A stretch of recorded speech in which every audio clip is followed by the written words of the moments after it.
Good morning for the 104.5 The Zone Studios. I'm Will Bowling. The Kansas City Chiefs are keeping the band together. Yesterday, Coach Andy Reid, General Manager Brent Veach, and President Mark Donovan agreed to contract extensions that will keep them with the Chiefs. The 66-year-old Reid joined the Chiefs in 2013 and has led the team to the playoffs every season except 2014. The New York Jets, who thought they had the quarterback position locked up for more than a decade when they added Zach Wilson in 2021, well, now he's a Denver Bronco. They receive a sixth-round pick in this week's NFL draft from the Broncos, the New York Jets do, who, in addition to Wilson, will get a seventh-round pick. Last night of the NBA, Lakers 99, Nuggets 101, Knicks 104, 76ers 101. Cleveland defeats Orlando 96-86. Home teams are still undefeated in the NBA playoffs. And tonight, it's Game 2 of the Predators versus Canucks Western Conference first-round series. The Preds are 0-13 all-time in playoff series after losing Game 1 in franchise history. For your foundation repair and waterproofing needs, visit USSTN.com. Breaking news at once on your home for the Titans and Vols. This is 104.5 The Zone.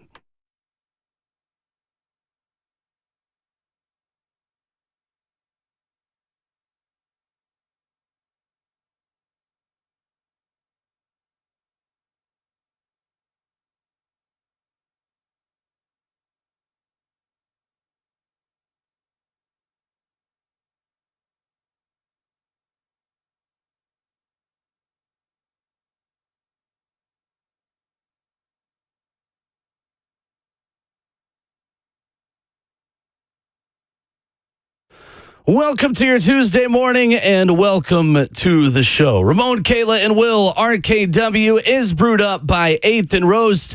We are 2 days away at long last from the first round of the 2024 NFL Draft. We've got that for you this morning. We've got Preds and Canucks Game 2, and we've got the Vols adding commitments and potentially bringing in more in the coming days. Ramon Foster, Kayla Anderson, Mac Morey filling in for Robert Walsh this morning. My name is Will Bowling, 615-737-1045 on a bright and beautiful Tuesday morning. What's up? Not much, What's going on? I know, it's getting lighter. It is getting lighter. It didn't get late. I feel like the sun didn't go down yesterday. It's about 7:20, 7:30 almost. Big time, man. Summer's almost here. Feeling it, baby. Yeah, I just hope the weather's a little milder in the summer. But that's like me asking for Christmas in July. It ain't gonna happen. Yeah, ain't gonna happen at all. Let's just appreciate the weather coming up in the next week or so. Yeah, right? no doubt. 70s. Absolutely. Take it. Yesterday was a good day for us, y'all. It was draft week. You know what I'm saying? We finally get some more breaking news. The wheels of draft week started to turn yesterday. They are turning fast. What are you referencing in particular? Just the fact that you have teams trading guys out. Zach Wilson moved on from. Well, he's still in the NFL. I mean, it's essentially trading a UFL quarterback. It is at this point. Just cautionary tales is all it is, man. Watching all these 2020 and 2021 quarterbacks either get booted out of the league or traded to other teams, man, for 6 rounds at that. Yeah, it's crazy. 2021 did not do quarterbacks in the draft too much justice because Trevor Lawrence is the only one in that draft who is still with his team, which is mind-blowing. And it's crazy with him is there's still question marks around him. And Jacksonville got to commit to him probably before the summer ends, right? The only other one would be Davis Mills. Shout out to with the Texans still. Davis Mills, that's right. Look at him going strong. So you've got Trevor Lawrence, Zach Wilson, Trey Lance, Justin Fields. Lawrence, the only one still with his team out of those. Mac Jones, Kyle Trask in Tampa would still be there as well. Kellen Mond, Davis Mills, Ian Book, Sam Ehlinger. 2022 draft, not much better for quarterbacks. Kenny Pickett, Desmond Ridder, Malik Willis. Ooh. Just let that one breathe for a minute. Matt Corral, Bailey Zappi, Sam Howell. That's about it. Brock Purdy, still going strong. Yep. Mr. Relevant. Why you giggle with we that all one? Expected. Why you giggle with that one, man? He's anything but irrelevant. My boy said Kyle Trask. Kyle Trask also was supposed to be the Tom Brady successor, too, in Tampa after I think they won the Super Bowl and everything. that's not working the way you need it to. But he wasn't a first rounder. He wasn't, but of course the upside is what they always try to sell us on. I think we will have that conversation as it pertains to Will Levis at some point also, right? Because I was about to say trial cask, okay? I was about to flip it right there.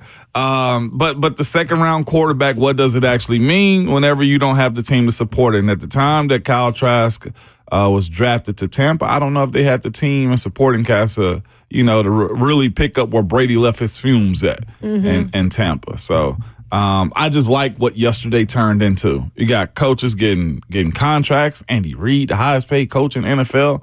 Rightfully so. Y'all didn't hear Mac, did you? When he was super excited about that. Let's go. He went in my head. I thought I heard something come through the speaker. Yeah. It's funny because in 7 months we'll hear how he's going to retire again, but it's all good. Right. So he's the SEC coach of the NFL. There you go. That's it. You threaten is who's his agent again? Who's the agent that sets up everybody in the SEC? Jimmy Sexton. Jimmy Sexton. But he's really only a college football agent and also Derrick Henry's agent. Yes. Or he's on Derrick Henry's team, I believe. I was going to say, it takes a team to handle Derrick Henry. It does, contract-wise and everything. But shout out to Andy Reid, man. You don't really hear too much stuff about him. And on the NFL side of stuff, too, coaches getting new contracts, you don't really hear, hey, highest paid coach. You hear it on the college level a lot, but you never really hear it in the NFL. No.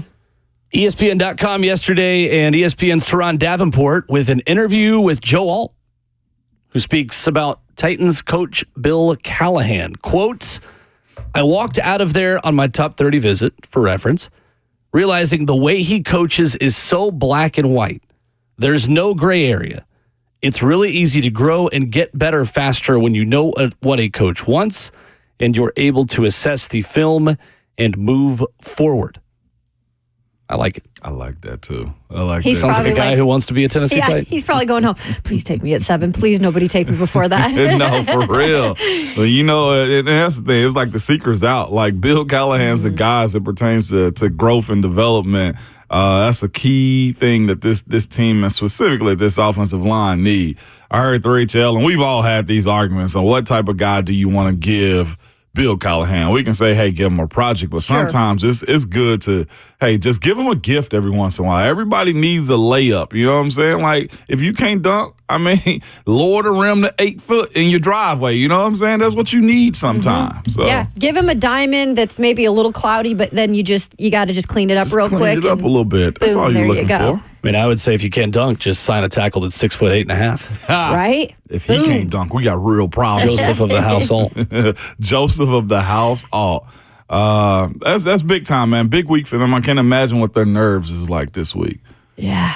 I'm excited to see because so many of these first rounders aren't going to the draft. They're actually going to be in their own kind of home or party that they're having. I love to see that. You can always tell a little bit from the environment too sometimes what you're getting or what you could be getting, i.e. Isaiah Wilson back when his mom was slapping his snatching girlfriend. Ladies off his lap. That one, was that worked for CeeDee Lamb, though. That's what I was going to say. Yeah, it did work for CeeDee. Did he have two phones and try to take one, and then he pulled out another one or something? Yeah. CeeDee Lamb. You knew he was going to be a problem. Honestly, though, if my wide receiver or quarterback is not looking like a diva on draft night, I don't want him. I agree. I do not want a wide receiver who's a team player, just nice guy, just a little buffet in the back. No, we're getting lobster. The Ciroc has got to be pouring.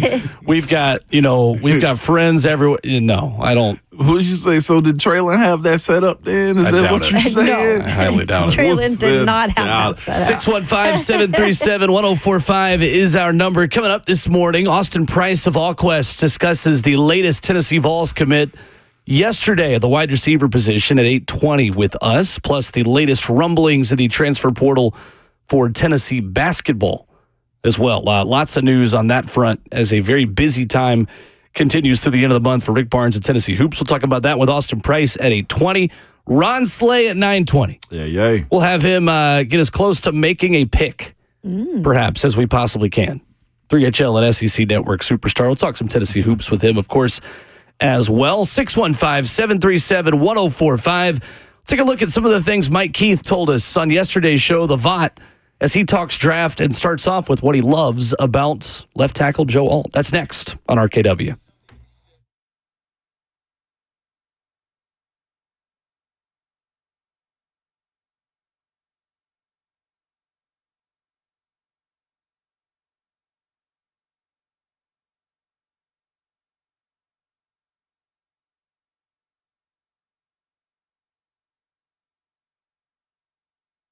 Fellas, if you've been feeling tired, grumpy, have noticed a lack of motivation and drive, have weight gain and loss of muscle mass, these could all be signs of low testosterone levels. At Low T Center, they make it easy to get your levels checked. It could be a simple blood test, and with their on-site lab, you'll get your results back in about 25 minutes. But Low T Center is not your typical doctor's office. It's a concierge medicine for men. Their physicians specialize in treating low testosterone with customized treatments for each patient.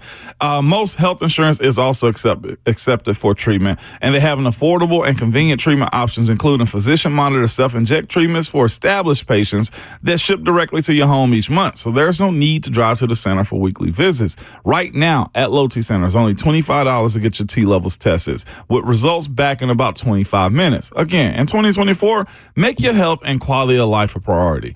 Go to lowtcenter.com to book your online appointment today. That's lowtcenter.com. Low T Center, reinventing men's healthcare.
Tuesday morning on RKW is brewed up by 8th and Rose, 615-737-1045. The number?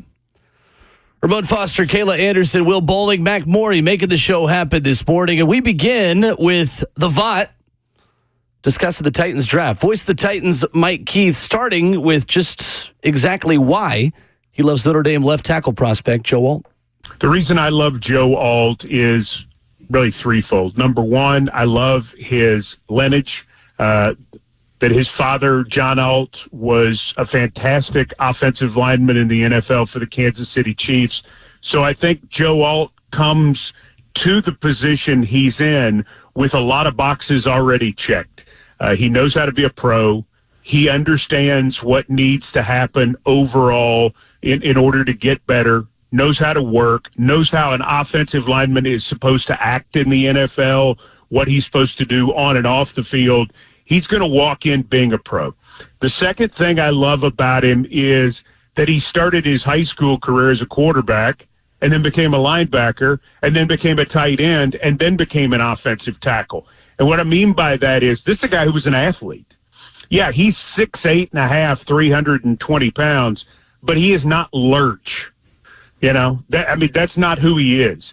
This guy is an athletic, big man who has a lot of those same skills that he started with when he was a quarterback as a freshman in high school. So he wasn't the guy who was 6'7" when he was 13 years old. He was a guy who's, continued to grow into college. He only played his senior year of high school at 257 pounds.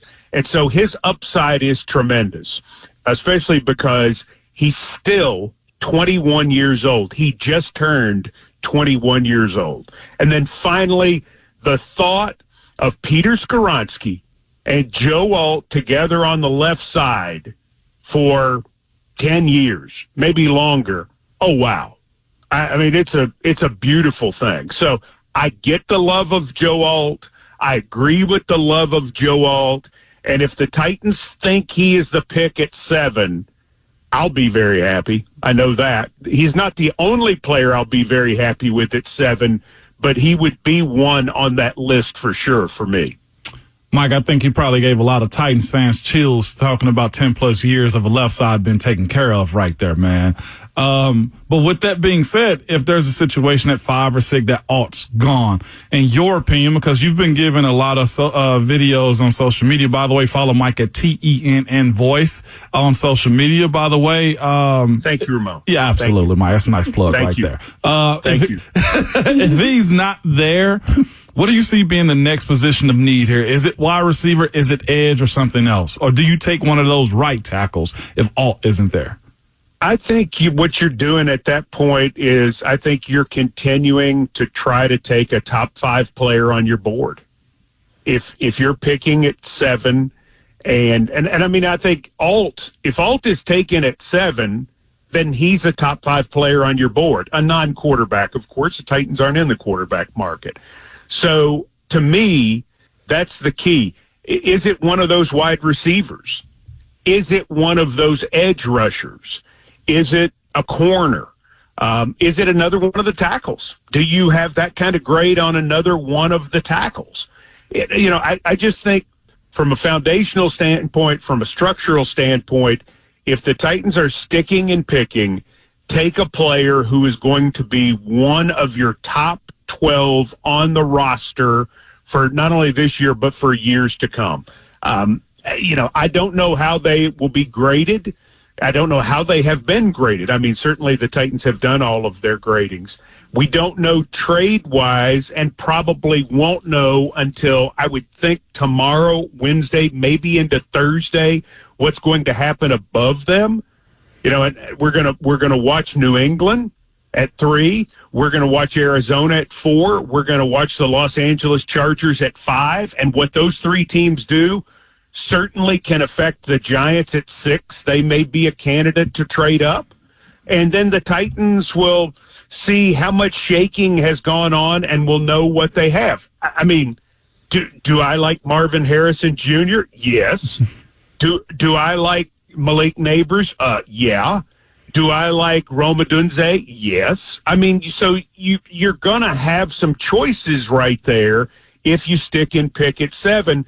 I just think you've got to take the very best player for your overall foundation. And because you're going to pick at 38, you're going to have another opportunity to grab a need.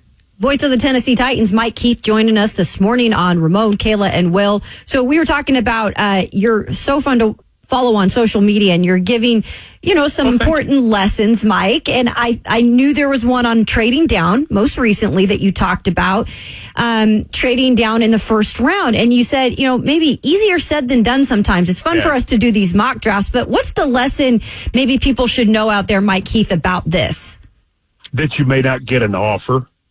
I mean, Kayla, the key, and everybody virtually wants to trade down. I mean, the Bears don't, and it doesn't seem like Washington does, but the other 30 teams would love to trade down. Why? That's just GMs and people in personnel, they love to trade down. They love the thought of gathering picks and gaining more value. But what I mentioned in the video that I posted on Twitter and Instagram was a lot of times the phone never rings. The majority of times, the phone never rings.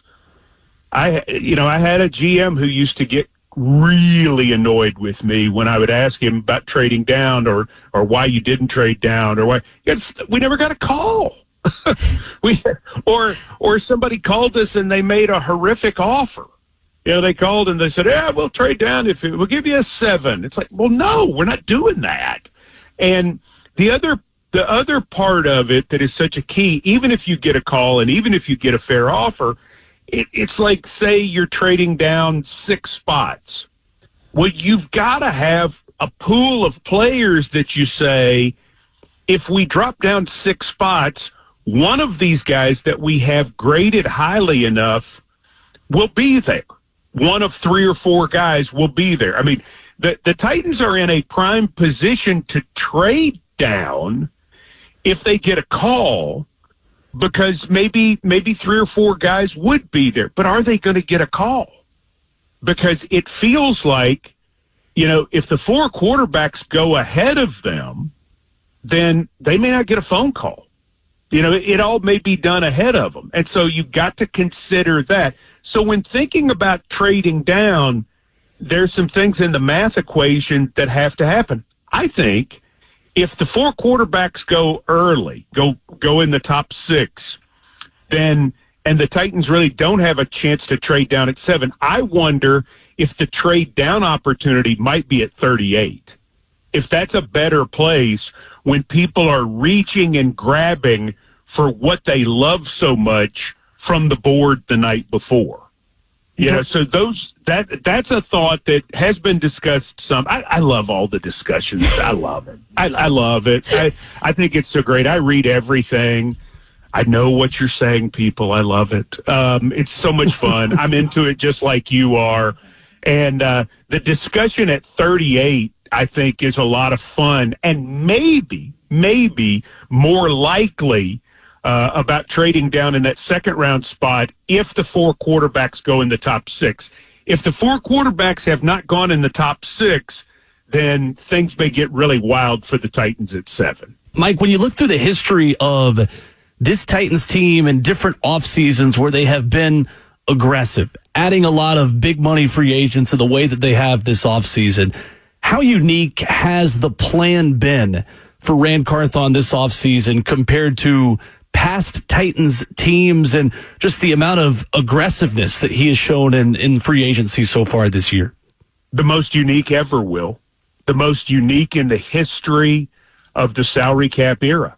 And that's 30 years. Because we've never had salary cap room. If you look at our history as the Oilers, when the salary cap started in 1994, the salary cap brought about the breakup of the Warren Moon Oilers teams because the team wasn't prepared for it for whatever reason. Either they were trying to keep a team together for as long as possible, or they didn't understand how it was going to affect them, or I don't know. I wasn't there. But what I do know is they had gone to the playoffs 7 straight years, 87 through 93, 94 hits, the salary cap comes into being, and they have to break up the band. And so this organization has been playing from behind for 30 years. They, get good, get a little money, then all of a sudden try to keep the team together with Steve and Eddie and Javon and Frank and all that bunch, and then they'd have to break it up again. We've been doing this the whole time. This is the first time we've ever had room like this. It's been totally unique. And it's why, even if you look at the designation for the top right now the salary cap is figured against just the top 51 salaries. In season, obviously, it's the top 53, your practice squad, and anybody on IR along with dead money, the whole thing. Well, I mean, we've still got money. And this team will have money up until, Labor Day. And will then take money into the season. And by the way, there's going to be money again next season. Probably not as much, but still cap flexibility. So if you're following this, if you just got into this, if you woke up this, in January and said, I'm going to be a Tennessee Titans fan, you're like, this is great, because it has honestly never happened before. And it's why, to a certain extent, this draft is so much fun, because the Titans will have complete flexibility for whatever they want to do. Listen, if they want to package a bunch of picks and trade up and only end up with 4 total draft picks because they want 4 specific guys, they can do that. They don't have to gather 18, 7th round picks because they don't have any money. And that's the great thing about it. There he is, voice of the Titans, Mike Keith, telling us some interesting nuggets there on prospects, on Titans history, and I think overall some important lessons from the VOTT. Yeah, it was, man. Just saying, the first time that this franchise has been able to breathe in the offseason is pretty unique, hearing that. It was a couple things I picked out of it, specifically the alt side of his conversation yesterday. And then, of course, he said something there when you talk about having that amount of money in the salary cap to actually be able to deal and spend. And even next year having this is something we've had the conversation about as it pertains to certain players on the roster. He said, of course, keeping fellas a little bit too long, keeping the band together for a little bit too long. I do think some teams can do that. I know I was a part of the team. In hindsight, I appreciate I stayed there long, but you can be moved on quicker sometimes if you're trying to build and plan for the future a little bit better. And of course, having a conversation of letting guys like Jarrell go. Letting guys like KB go, Derek go. Sometimes it's better to, kind of cut ties and move forward to what you see your program or your organization being for years to come. And if you hold on to it for so long, it does handcuff you sometimes. Yeah, the conversation about just for the Titans having the money they have now and having the freedom to do things, a little bit different is refreshing, I'm sure, for Titans fans in a way, because not only are you having all this money right now, but it's coming at a time where you're really resetting the organization, not from the top, but, pretty much from right below Amy Adams Strunk down. So I think it's kind of exciting coming into this draft for that reason, because you are optimistic that it is going to be maybe a franchise that's going in a different direction into this new era that can possibly and hopefully compete for a Super Bowl. I thought it was interesting to just realistically, and we have fun with it, and we have so much time leading up to the draft that we have to do these types of things, like scenarios in terms of maybe trading down, which I've heard a lot of people would be okay with to pick up some more draft stock. However, I think Mike laid it out very clearly that that's not always realistic, because the trade partner is a part of that equation. And even saying, if anything, I kind of like trading down if there's a possibility more so in the second round, and still maybe getting that third rounder in that way. It doesn't necessarily have to be a first round trade down. Right. It's kind of the point where Joe Alt, we've talked about him so much, and these microphones have picked up us talking about him so much that my Twitter feed just tells me Joe Alt is always trending. Yep, mine too. Just pictures on Instagram. Like, I feel like Joe Alt has become like everyone's celebrity crush that you try to hide that's on your Instagram Explore feed. Of like, oh, I just keep getting suggested Megan Fox photos. Like, like Joe Alt is Megan Fox for the Tennessee Titans. Yeah. Like the way 12-year-olds loved Megan Fox when she was in Transformers with Shia LaBeouf. That is how Titans fans love Joe Alt. Mm-hmm. I also looked up some comparisons. A guy that's similar to him with the same type of career path that Joe Alt is expected to have. And I looked up some pre-draft stuff on Joe Thomas. Just to see where I found a list from a guy, Rick Gosselin is his name, 50-year vet, a coverage vet of the NFL. Also, he's a Hall of Fame voter. So there's some validation on the article that he wrote on revisiting Joe Thomas. You should see some of the, I guess, the pros and cons of him also, man. And the pre-draft leading up to him being drafted as the number 3 overall pick. One offensive line coach said, a cut above the rest, so polished, top 5 pick. Sounds like a Joe Alt type, right? Another one says, this was a personnel director. Like, sometimes you can be wrong. That's probably one of the more critical things about Joe Thomas that was said leading into that, I think, 2006 draft, where he's a personnel director said, needs to be a right tackle, lacks left tackle feet. Best thing he does is run block. One of the best things I've seen in a long, long time. When he gets on you, it's over. A personnel director, best feet of any offensive lineman. It's essentially the same thing. So where you want a one-to-one comparison, it probably does line up to the same conversation that they had about Joe Thomas that they're having about Joe Alt right now. Same division, same expectation for guys like that. Super polished is what everybody's saying, top 5. A lot of comparison to the Brigashaw Ferguson that came out a year or two before. But this is a super interesting situation where you say to yourself, do you just make the most basic, most honest, and easiest pick as it pertains to Joe Alt? And I think the answer is probably going to be If he's there, absolutely. 615-737-1045 is our number. Commenter on YouTube says, Will, you and I are the same age. Let's not pretend like we weren't one of those 12-year-olds who were obsessed with Megan Fox. I wanted a yellow Camaro, and I wanted to date Megan Fox when I was in 6th grade. So absolutely. Just like every other red-blooded American back in what, 2009?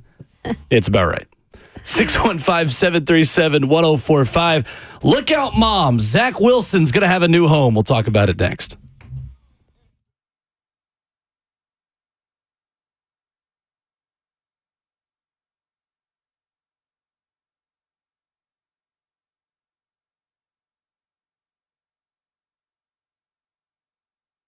If you've been here for a while, you know what a big deal this is coming up, man. It's 3 incredible days from April 26th through the 28th. This is the big one with unbelievable store-wide savings up to 35% off. They are holding back nothing from rings, earrings, bands, bracelets, pendants, thousands of engagement ring settings, natural and lab-grown diamonds. Special pricing across the board with zero interest financing as well. This is when the staff at Genesis know they can break all the rules. Plus, world-class designers have flown in with all new collections of fashion jewelry from New York and California. This is stuff you can't find anywhere else, and it will all be on sale. So if you're getting engaged or have a special event coming up, from graduation, Mother's Day, anniversaries, birthdays, whatever, you can't miss this incredible buying opportunity.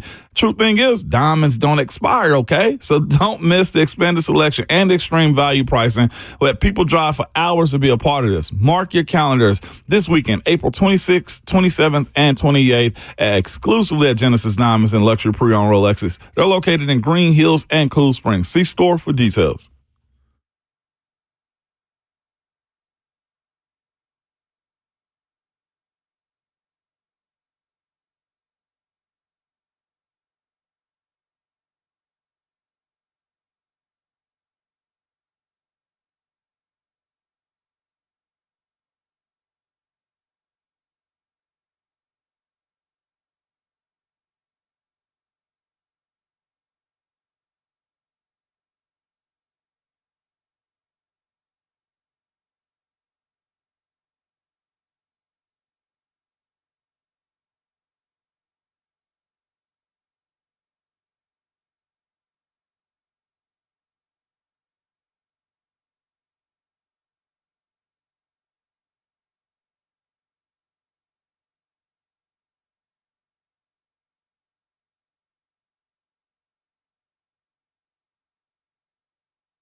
RKW is brewed by 8th and Rose on 104.5 The Zone. Look out, Stacy's mom. All the Stacys around the state of Colorado, you got new competition. Stacey. Ramon Foster, Kayla Anderson, Will Bowling with you. Mac Morey making the show happen. Zach Wilson has been traded to the Denver Broncos. A pick swap. I told you guys this earlier. Yesterday on SportsCenter, they kept talking about this. And they kept being like, how do you guys think this affects the Broncos' draft plans? Narrator, it doesn't. Yeah. No, it does not. This does not affect the draft plans of the Denver Broncos at all. I would still think they would, at some point, draft a quarterback earlier on. Because right now, they don't have anything. And Zach Wilson has proven over the last few years that at least with the New York Jets, he was not able to reach that level of being a starter and being a successful starter. And even when you saw last year when he had to step up again and he got a third chance to kind of be the guy, there were moments and then it just goes downhill very fast. And I feel like then there's no recovering. And at last they moved on from him. I think that was a good idea for both parties involved. I don't know what Zach Wilson's future is as a quarterback in this league. I don't see him better than being a backup at this point, guys. But then again, we'll see what happens with the Denver Broncos and how Sean Payton goes about this. Maybe he drafts a quarterback. He lets these two compete. Maybe if they draft him in the second round, let's say, and it's more of a Bo Nix type of quarterback where you're letting these guys battle it out. And maybe he helps develop Zach Wilson because we know Sean Payton has been known for helping quarterbacks reach a peak.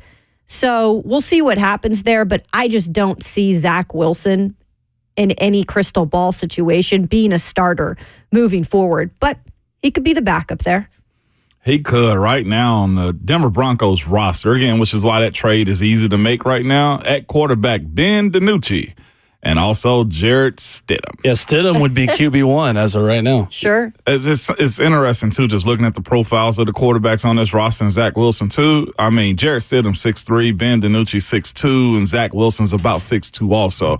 I wonder if, as it pertains to Sean Payton, does he has a type as far as height and the guys he want to see behind the quarterback? Thing about Zach Wilson is this. One, everybody always, and y'all know I say this all the time, probably it's my undrafted free agent hate coming up right here, but everybody always wants to save a first rounder. Mm-hmm. Everybody always wants to, see if they can get something out of the first round quarterback specifically. In this situation, the same as everybody else, the same as Justin Fields, Trey Lance, Mac Jones, Kenny Pickett, and now Zach Wilson, man. I say this too. Moving forward, I'm glad this year seems like there hasn't been much fluff around the quarterbacks in this year's draft. Those sidearm throws, those 1 foot across the field throws, man, that stuff is just cute. That stuff for the wrong the misguided franchise, you'll fall for that. And fans have a higher standard, and I know you do, but have a higher standard of the type of guys that you want to see inside your building and demand that from your front office, too. And I know you can't make them do certain stuff, but Zach Wilson not really playing a whole lot of ball, coming from BYU, going to New York, it was cute. It's a bad place to go. It was just cute, man, and everybody gets caught, and no matter if they're top 5, top 10. It's why I was laughing yesterday when you were on the Buck Rising show and you mentioned a Buck. Like, coming to Nashville is not a bad place because there's not that much to do here. Like, there's not that much craziness for a young athlete. And Buck is like, what do you mean? What about all these country music bars? Like, compared to New York, this is tame. Yeah. The city. Coming to this city. Mm-hmm. People will leave you alone here. Absolutely. Yeah. and that's my thing. Like, you can agree with you. You can make it about ball here, right? Yeah. Like, Right. you got Broadway, which is when you realize it, is more touristy than anything. And I'm not sure how many players you see down at the bars. I'm sure they go in and have their sections and stuff like that, right? That's that. Yeah, not a ton. But not like you go to New York, you go to Jersey, you can go anywhere within the 5 boroughs and be in a different city, essentially, is what I'm saying. There's always something to do in Atlanta, Miami, Vegas, Dallas, LA, This right here, if you have the right head coach that sets the culture, you can flourish. Yeah, and I'd say with Zach, too, that was just I remember when he was drafted, I was like, this is a disaster spot. You said played not much ball at BYU. You're exactly right. And you looked at the ceiling and said, oh, maybe we can make this guy what we think he could be. But going to New York, I knew right away. I'm like, that guy is going to get eaten up. And sure enough, he gets an opportunity with a really bad team, too, at the time. And changing in coaches, changing in, it just felt like there was nothing steady there. Yeah. And, terrible offensive And he line. was awful there. He was awful, and I think he lost confidence in himself as well. That was the worst situation you could have even imagined for both sides. So the PFF draft profile for him coming out of BYU was uncoachable off-platform arm talent, does not need to set his feet to deliver strikes, pinpoint to every level of the field, top 5 in off-target rate this last season that he was at BYU, flick release, no wasted movement, Houdini in the pocket. The cons, though, this is where the fit was really bad. Had all day behind one of the best offensive lines in the country at BYU. Some games were glorified 7-on-7. Trusts arm almost too much at times and won't set feet on throws. Injuries limited him to 1 year of high-level production against a group of 5 only schedule. Yikes. Completed 73% of his passes as a senior at BYU. 3,700 yards, 32 touchdowns, 3 interceptions. I mean, the numbers were amazing. Maybe Sean Payton has been listening to the new Taylor Swift song, I Can Fix Him. No, really, I can. And decided to live out that truth from Taylor Swift. Is that also a cautionary tale that, like, hey, college offenses and defenses are way different than the NFL, too? Yeah, I think so. Yeah. I think so, certainly. I think it's just hard to simulate that kind of pressure when you've never seen it. And I don't mean off-field pressure. I mean literal defensive line, edge rusher pressure when you are just pitching a tent in the backfield before you throw the ball 50 yards downfield. Straight up, man. The tape matters, right? It does. The tape was good. But Not the enough weaknesses were too much to overcome at the place that he got drafted. Real quick before we go, no disrespect to BYU, but this also explains the differences in conference competition too, would you say? I think, that COVID schedule, though, right? Because it was 2020 when he was a senior. That was only a G5 schedule.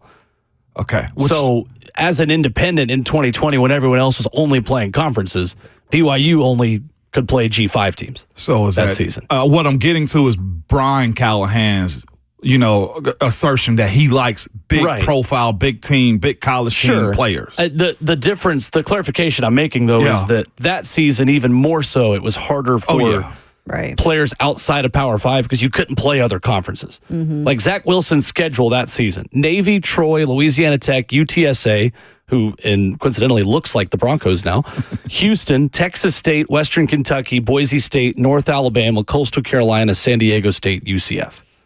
So even more so, it was harder to succeed outside of a Power 5 school. 615-737-1045. Preds and Canucks, Game 2 tonight. We'll tell you what the Predators are saying ahead of tonight's game, what needs to happen to even the series coming up next.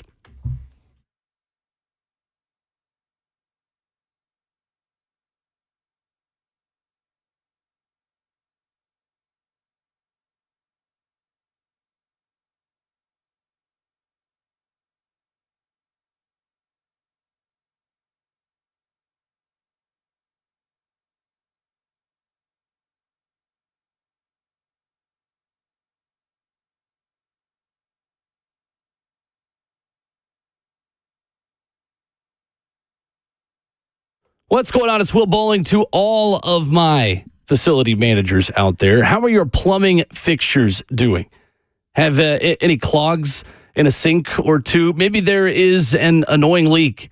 You got inconsistent hot water when you need it the most. Well, no matter your plumbing problem, the team at Lee Company, they're here to help.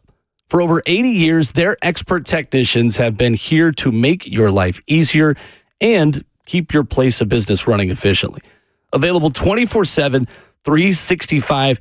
You got to call Lee Company today at 615-567-1000 or contact them online at leecompany.com. If you're a homeowner, a facility manager, everything in between. You got to trust Lee Company with their 80 years of experience, trusted since 1944. You call that number, you're going to get an answer 24/7. 615-567-1000. That's the number to call. They're online at leecompany.com. That's Lee Company, all you need.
7:02 at Music City. Welcome into the 104.5 The Zone studios. I'm Will Bowling with the New York Jets. Yesterday traded Zach Wilson to the Denver Broncos.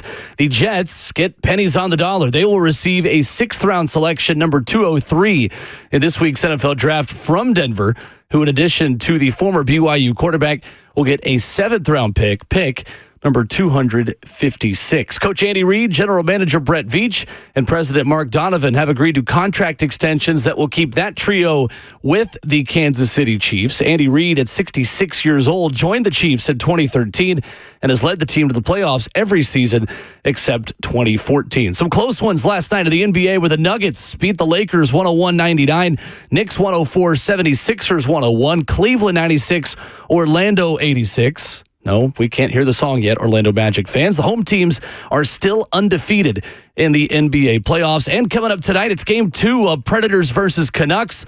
Nashville and Vancouver. The Preds are 0-13 all-time in playoff series after losing Game 1 in franchise history. For all your foundation repair and waterproofing needs, visit USSTN.com. Breaking news at once on your home for the Titans and Vols. This is 104.5 The Zone.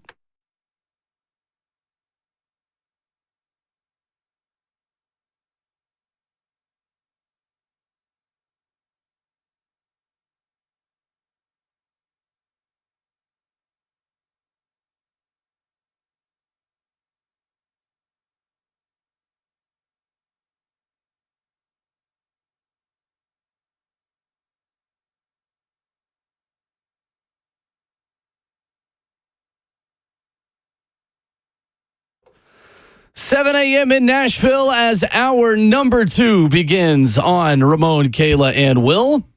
RKW is brewed by 8th and Roast, and you can watch the show live, Facebook Live, YouTube, Twitter, or Twitch. Twitch, please. That is where you join in on 104.5 The Zone TV. And that's where you see Ramon Foster, Kayla Anderson, myself, Will Bowling. Mac Morey is making the show happen. Fill it in for Robert Walsh. 615-737-1045. You just enjoy being able to just slowly mosey your way towards saying Twitch, please. After Luxury I say Twitch. this week. I am, and I'm going to let Bert know it too. Also, enjoy one more thing too. Let me shout out my youngest real quick. We are 4 for 4 in the Foster household as far as being Beta Club members. Miles got his induction yesterday, man. So I know he's in the car right now. Very cool. Congratulations, Miles. No matter how many things you do in sport, I'm always going to be more proud of y'all's grades. So I was super cool. Well, I thought that was super cool to have everybody in the house be Beta Club members. I'm sure y'all were too, but it was super cool. Man. Honor roll, does that honors? I graduated with honors. Yeah. Is that the same thing? I don't know. You gotta have the way it was for me, you had to have like a 93 average over the course of everything, and the Beta Club was a part of it. So he is, and Miles is how old? He is 11, 6th grader. Okay. Yeah, that's when you get your induction. Really, is in the 6th grade, and you got to stay and keep the average and everything. Yeah. So pretty cool, man. I never knew what Beta Club meant. So there you go. Me either. Really, we never had that. Y'all didn't? Oh, well, we had it in West Tennessee. And I wish we clearly had that. his school does too. So I'm sure y'all honor society. That's a nice thing. Yeah. That's what it was called. Yeah, honor society. Yeah. There we go. Man. Oh, yeah, I did that too. Okay. There you go. Yeah. Again, love it. I'm Cheers, a closet Miles. nerd. I think we saw. You're not even a closet nerd. You are just a nerd. He had that when we had smarter than the 5th grader. And then a lot of people's like, "You proud to be smarter than 5th grade?" Yes. Okay. Forget them kids, man. We were on a roll that day. 615-737-1045. Andrew Burnett, head coach of the Nashville Predators, ahead of Game 2 tonight in Vancouver, says he wants his team to have an Etch-a-Sketch memory. And then tells the media, I think I dated myself there a little bit, telling the media yesterday, it's kind of funny, I don't think they understood what I was saying. Dating myself. I think in Ted Lasso, the word is goldfish. We've done a good job of moving straight ahead. Credit to the veteran leadership. It's just etch-a-sketch it straight ahead and get us back here. I loved that reference. And yes, Coach, I got what you were saying. So I'm dating myself and I don't give a damn. I'm 26 and I got it too. Okay, good. Well, so the Etch-a-Sketch, for those who don't know, is that big red, board where you can doodle something and then you can shake it and it all goes away. And I agree. In a situation like this, in the playoffs, when you are the team that's on the road first, in a series, that is absolutely what you have to do. You have to shake it off and you have to reset really quickly. Yeah. It's almost like when they got off the ice that night after that loss, after giving up, 3 unanswered goals is what Vancouver had. And that's what makes it a little bit more bittersweet. So shake it off. Go out there, get your skating in for, your practice, and then you're back out there today and you're ready to go. And the mindset for this should be no excuses about traveling, no excuses about how you don't know what this environment's going to be like. You've seen all of that on Sunday. So now you have to go out there and have a game plan to play your type of hockey that you've been doing a very good job at in the second half of the season, playing that type of hockey. And I liked what Ryan McDonough had to say about just playing at times. You've got to play desperate, right? When you're feeling the pressure, you've got to have that desperate play about you to be able to, in the playoffs, overcome situations sometimes. And pay attention to the detail. That was another thing that he said we have to do that maybe they didn't do this past Sunday. And then having that energy still in the third period. They've got to be able to maintain that type of play for 3 periods. If they do that, I think they still won tonight. Yeah, definitely. And that's what's going to be super unique about it. That Etch a Sketch reference is definitely unique. And that's how it has to be in the playoffs is.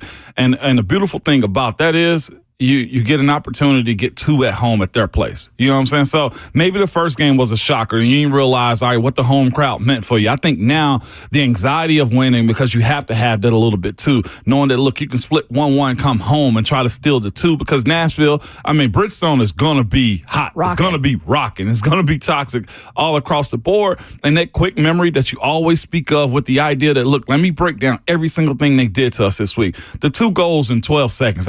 Whatever we want to call that, it happened. It can't happen again. And of course, guarding the goal. It has to be something. It's not just the goalie situation. It's everybody involved in it also. Even though, he should have been able to stop it as far as letting them score. But the idea that you know what you're getting yourself into, you're coming home, stealing one on the road, and knowing that you're a good enough team. It's not an issue of can they put it in the goal. It's an issue of can they defend it and stop those quick runs that happen again and maintaining and controlling the crowd. That's playoff ball for you all the way across the board, is having the ability to silence their home crowd. Did you guys see over the last 2 days the video of a Canucks fan holding a Stanley Cup trophy over his head after they won Game 1? No, he just jinxed the whole organization. I'm just joking. It's not the real one, but my goodness. 1/16 of the way towards winning a Stanley Cup. Way to get ahead of yourself. They've got people brandishing Stanley Cups after winning Game 1 of a Round 1 series. Like I said, they're desperate. They have not been in this position in a minute. So I'm sure those fans are like, oh, yep, we won 1 game. We've got it. Since 2015, We've got a long way to go. Yeah, 2015. Right. Well, it's a long time for a Canadian team, especially who lives, breathes, and eats hockey up there, to not have a playoff run. So, yeah, they're gonna do everything they can to try to get this series won. But I think it's important tonight too for some of these veterans to really show, that veteran presence in the playoffs. I mentioned Ryan McDonough, Philip Forsberg's got to emerge in this series like he has all year. Ryan O'Reilly, Luke Shin, Roman Josi, all these guys, they're the veterans on the teams. They've been there in these situations. They've got to rally these younger guys that are just as much a part of this Preds team and the success that they've had to be able to come back and try to take this series back in their direction. I think that's one of the things you like about this team too, is that they have 3 players who have won the Stanley Cup before. There are 5 Stanley Cups on this roster. 4 of them between Ryan McDonough and Luke Shin, and then 1 more for Ryan O'Reilly in St. Louis. That's big right there. That's what you want. Experience can go a long way, but everybody has to buy into what they're telling and selling them too. It's a matter of you can tell them, but will they actually buy in, and knowing that the adversity that you'll see over the course of those games, man, if you stay the course, you're good. Yeah. I love playoff ball, though, man. They have playoff puck in this case. They just need a good start from UC Saros. That first period for UC, I think you're going to be able to tell where he is mentally pretty quickly after the night he had on Sunday night. I don't think the loss was totally on him. I think that's lazy, but he should have been better. And the Preds would have had a better chance if he was awake to start the second period. quite honestly.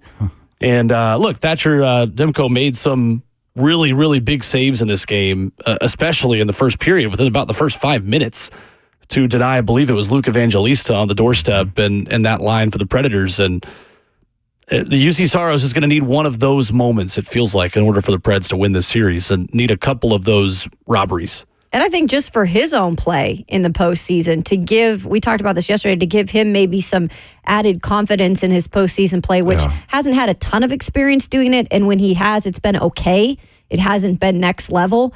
And in the postseason, a lot of these teams that make it to the end, it's on the backs of their goalies. I mean, that's a lot of the success that comes out of, these series is from that. So maybe he can take it to the next level, like you said, even if a couple moments that he has to give him that confidence. And here's some, confidence for Preds fans. There were 2 wins on the road for the road teams yesterday. So Toronto came back and beat Boston, which was big. And then, Vegas goes to a really good Dallas team in the first game and takes them down on their home ice. So unfortunately.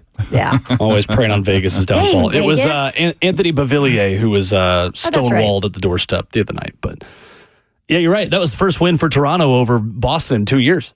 They ended an 8-game losing streak against the Bruins at their place. So again, we talked about it yesterday. I mean, road teams win quite a bit in the NHL playoffs. So you certainly got a chance tonight. Got to steal one on the road. You give yourself home ice the rest of the series, and should be good. Up late night, get the pot of coffee on the timer. Do it again. 9 o'clock coming up tonight. But when we come back, we shift the conversation back to the Tennessee Titans. Going forward into Thursday's opening round and Friday's second and third rounds, what are the Titans' biggest needs on offense? And yes, we're probably all going to have number 1. What's 2, 3, and 4? We'll talk about that next.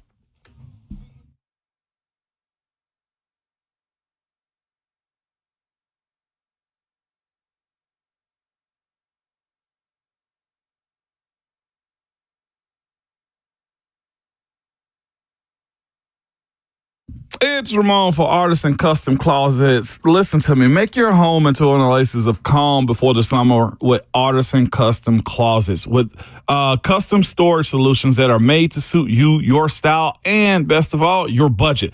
You can get the clutter organized and out of the way. Artisan Custom Closets can help you get organized in any space in your home, from walk-in closets to pantries or garages or laundry rooms, okay? Start with a free in-house consultation and take advantage of the multiple financing options too while you at it. So schedule your consultation now at artisancustomclosets.com.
RKW, Ramon, Kayla, and Will is brewed by 8th and Roast on 104.5 The Zone, 615-737-1045. The number. Beautiful day in Nashville, Tennessee. We always tell you it's beautiful if you wake up in Nashville. It's especially beautiful today. Coming up at 8:20, there is a Tennessee transfer portal update we can talk about with Austin Price, as well as the latest in basketball as Tennessee continues to go after a couple of guys. We'll get into that as well with Ron Slay at 9:20 later in the show. But guys, as we move forward into the NFL draft, it is important to take a look at the offensive needs that are remaining for the Titans, because this is a draft heavy in offensive talent. This from ESPN.com yesterday. There have been 3 NFL drafts in which a record 19 offensive players were picked in round 1. The 2024 draft, with its depth at wide receiver and offensive line, and the opportunity for potentially as many as 6 quarterbacks to be taken in the first round. I would bargain more for 5 versus 6. This could be the record for the most amount of offensive players ever taken in the first round of an NFL draft. 19 players were selected in 1968, 2004, and 2009 in round number 1. Shout out 2009. Shout out 2009. Yeah, absolutely. We had some good guys come up out of there. Yeah, you did. Real solid class come up. You should have been one of them. Hey, it is what it is, man. It's all right. Still played 11 years. Yeah. Knocked out some of those top 5 guys too, man, which is crazy. But yeah, good year. Specifically for them. Speaking of one, saw one of those guys this past weekend. Of course, I told you Mike Orr. He was one of those guys, one of those offensive players. Titans legend. Yeah. He was one of those 2009 players right there in the first round. Can you remember who the top 10 was? Top 10? 2009? No, we do not. Matthew Stafford was one. Oh, Yeah. okay. Jason Smith to the St. Louis Rams. Yep. Tyson Jackson out of LSU to the Chiefs. Wake Forest linebacker Aaron Curry to the Seahawks. Yep. Mark Sanchez to the Jets. Fumble. Yeah. Andre Smith out of Alabama to Cincy. Darius Hayward-Bay DHB. to the Oakland Raiders. Eugene Monroe to the Jags. B.J. Raji to the Packers. And Michael Crabtree. Don't ever match me up with a sorry receiver like Crabtree. Rounding out the top 10. Crabtree, my goodness. He was the talk of that draft, one of the many. And first round. friend of the show, Robert Ayers. Robert Ayers. Okay. Also a first round pick that year. No Number Sean 18 at Marino. No Sean Marino. Yeah, there's a lot of guys come up out of that group, man.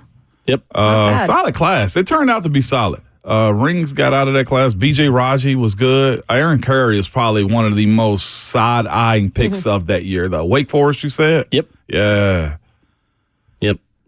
So anyway, that was 2009. That is the draft that this one will compete against for most amount of offensive players taken in the first round. So let's look at the Titans' offensive needs going forward into the draft.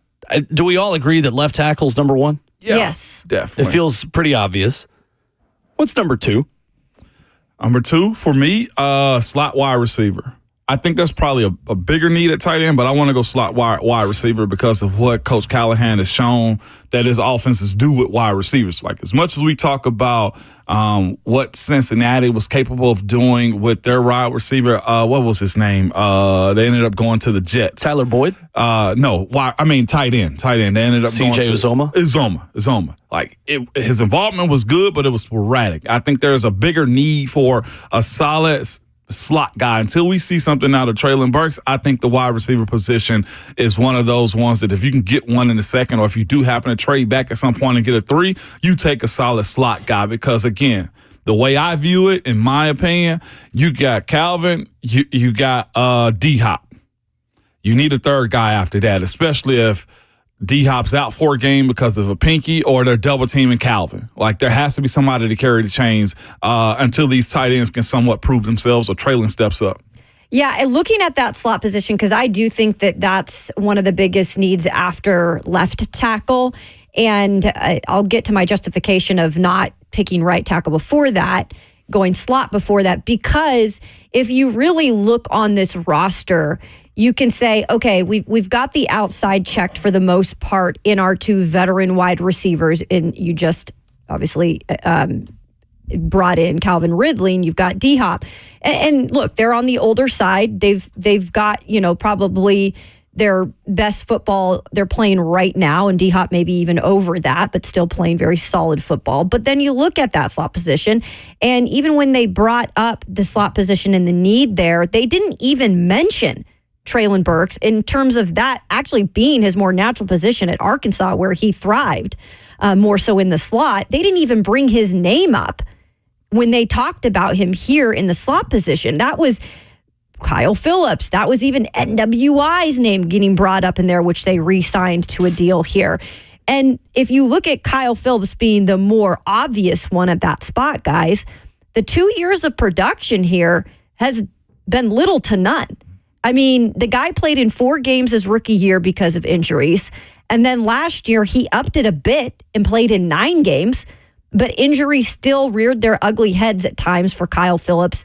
We did see a good stretch of about 3 or 4 games where him and Will Levis connected.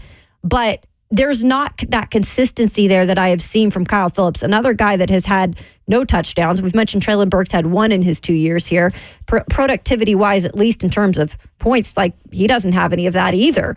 So there's just not enough there for me to be convinced at this point. If you're trying to help Will Levis, if you're trying to move this offense forward, I think you've got to go get your slot guy.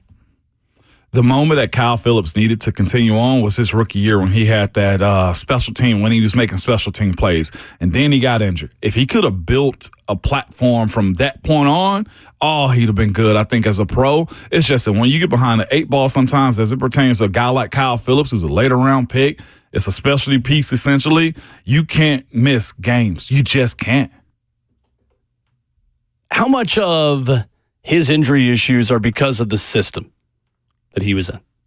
As far as needing wide receivers to block. As far as asking your receivers to do more than just catch the ball. Yeah, that is a part of the game, though. Like, wide receivers that block, offensively, you have to set them up schematically to where they're out of the way when it comes to blocking, or you set the offense enough to where it's not 2 tights and 1 tight end and you're leaving him one-on-one. I think there's an issue with that. He's an undersized guy as it pertains to his size. Like, he's well built, but 5'11", 190 for a dude like him, he's frail when you're asking him to be a part of a major runner game that makes him be a blocker. Like, everybody has to block. Yeah. But I agree, there is a lot of that, Will, that we somewhat got to question Todd Downing and also Tim Kelly when it comes to what they've been asking wide receivers to do here. And I just think, too, this season we're going to learn who has injury issues and who didn't fit into the plan of the previous staff. It's fair. Who on this team we thought was injury prone just maybe couldn't make it work with the strength plan and the previous sports performance people who are in place who are no longer here. Like, I don't know the answer to that yet. Kyle Phillips might just be a player who can't make it work for a full 17-game season. What I know is that Will Levis likes him, and Will Levis was consistently looking at him in big moments last season. Maybe I am being too lenient towards him staying healthy. Slot receiver is below right tackle and right guard for me on my list of needs. I think right tackle is the second biggest need for the Titans. And I go back to something Sam Monson of Pro Football Focus said on this show back on November 8th last fall. We had him on. We were talking about this Titans offensive line, why they were having issues. And this quote is something that is stuck in my brain since then. When you're coming from a bad offensive line, the first target is to not have a weak link. Don't have a guy that is a liability. That is what you build on. And essentially his point was you can have 4 all-pro offensive linemen, but if you put Andre Dillard at left tackle next to them, you're still going to give up sacks. You're still going to give up pressure. You are still going to get Will Levis hit, even to the point where if he gets rid of the football and still gets hit, he can still get hurt, even though perhaps you can scramble out of the pocket, you can Harry Houdini that thing, whatever it is. I think this team's starting right tackle should not currently be on the roster. I think this team's starting right tackle in 2024 needs to be someone who's not on the team yet. And for me, I think it is someone that Bill Callahan personally vets in the draft process and says, I can work with that. He may be able to work with Nicholas Petit-Frere. He may like Dylan Radins. He may like Jalen Duncan. We don't know the answers to any of those questions yet. but I give him the benefit of the doubt to pick who he wants. And if it's one of those guys, so be it. He knows way more than I do, obviously, about the offensive line. He's forgotten more than I've ever learned about the offensive line role. But to me, I think that is priority number one for the Titans, and just not having one guy that's a turnstile. Yeah. The issue with that situation, though, Will, is, of course, to what you said, is who's available on the market for you to get to go play right tackle that's a veteran. And I think they've somewhat resolved most of what they need inside of that building. I think Charles Leno, I'm looking at available guys right now, is primarily left tackle. Charles Leno is going through a surgery. You got Andrews Peat, who can play it, but it's mostly NFL guard at this point right here. And, of course, if Mekhi Becton hasn't been signed, do you somewhat rehash or rebuild his career as it pertains to him being a guy that can play? It's not a lot of quality out there. And the guys that you're going to get are probably guys who are either older, guys with some injury history as of recent, or some dudes that may be a little bit too pricey for what you're willing to spend for them. Again, I do think there needs to be a balance of old and young when it comes down to this line. I think right now Daniel Brunskill and Cushenberry are probably the two oldest guys going into the 2024 season for this group. And we'll see, to your point, how they feel about NPF, how they feel about Jalen Duncan and the other guys that are on this roster. I do think some of these dudes, like you said, it seems if you have conversation with the guys inside that building, they were under a pressure cooker. Like they were in a pressure cooker to perform, the anxiety of not messing up. And if you do mess up, you're probably as hell to pay behind closed doors, which is a lot of NFL rooms. Like I'm not going to act like, coaches just let stuff slide, but nobody has had the opportunity to grow here as an offensive lineman, I feel like, because it's been so bad, and then you're scrambling, and then the coaches that you had aren't even offensive line coaches in other cities no more. Yeah. So that's someone that explains the type of teachings and lessons that you were getting from these guys. So I'm slower to go on finding the right tackle for this team. And look, they could, and that's the whole point. Like, I don't think there's much out there in terms of free agency. And you're right. I think having some sort of veteran presence on this line is important. And Lloyd Cushenberry, in terms of just at least the starter position, seems to be that guy, which is a good thing. But you almost need a little more of that. And so the only other direction you could go is if you took Joe Alt, number 7 overall, let's say, and then you used your second round pick on a possible right tackle at 38. And that would be really interesting too, because then you are betting on 2 rookies primarily starting on, both ends. And that's just as much development for Bill Callahan to do if he were to try to develop what you already have at right tackle in Nicholas Petit-Frere or Dylan Radins, or yes, even possibly Jalen Duncan in this situation. So I'd rather go get a playmaker in that second round before I go right tackle or right guard. But if you can find one later on, bring in more competition possibly on that right side. They also traded for Leroy Watson, who's played That's left right. and right tackle in this past season. I forgot about him. And you talk about guys that Bill Callahan has already had his hands on. He's one of those dudes. Because he came from Cleveland. Yeah, he comes from Cleveland. So the conversation is there. The thing is, we don't know because we've seen none of what this group is going to look like. Heck, how they're going to break the huddle or what the offense is going to look like protection-wise. I do think, in my opinion, the guys on the roster, and I'm of the mindset that at some point you can't have 5 guys. Like, somebody's going to have to grow and develop. And I think that's probably the biggest, I guess, slap in the face to us as fans and people that cover this team is we've hardly seen in the last, 5 years, what offensive line here has actually developed. I mean, the guys you've had that have developed over time, Nate Davis and Jack Conklin were the 2 who did get better from year 1 to the end of their contracts. They just got paydays elsewhere. Nate Davis got a lot better. Nate Davis got better. Man, in 2019, when he came in there for the first time, he was awful. Against Jacksonville, I think he had a 40 PFF grade, if I remember correctly, in that Monday night loss at Jacksonville where Adoree Jackson muffed the punt in the opening quarter of that one. Mm-hmm. So that's the issue is the guys that you have developed on the offensive line have gone elsewhere. You've had to sign the rest of them. Lawan was the success story, obviously.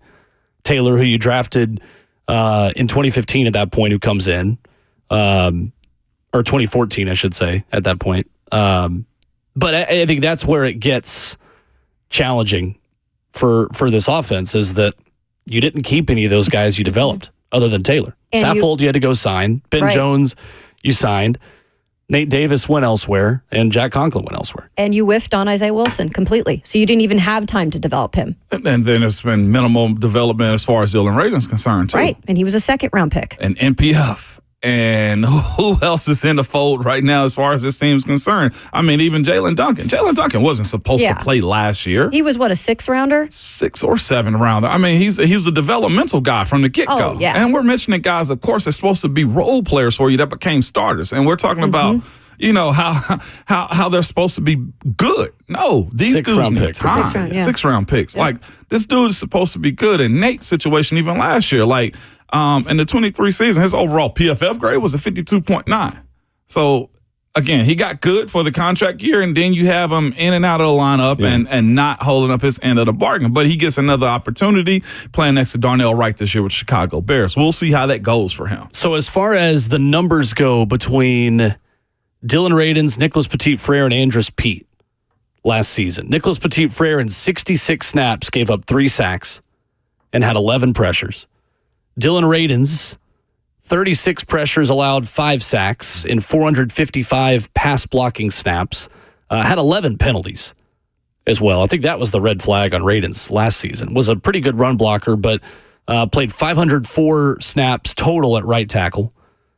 Then you had Jalen Duncan, who in 207 pass block snaps allowed 9 sacks. Yeah. He allowed a sack every 23 passing snaps. That was almost an identical ratio as Andre Dillard.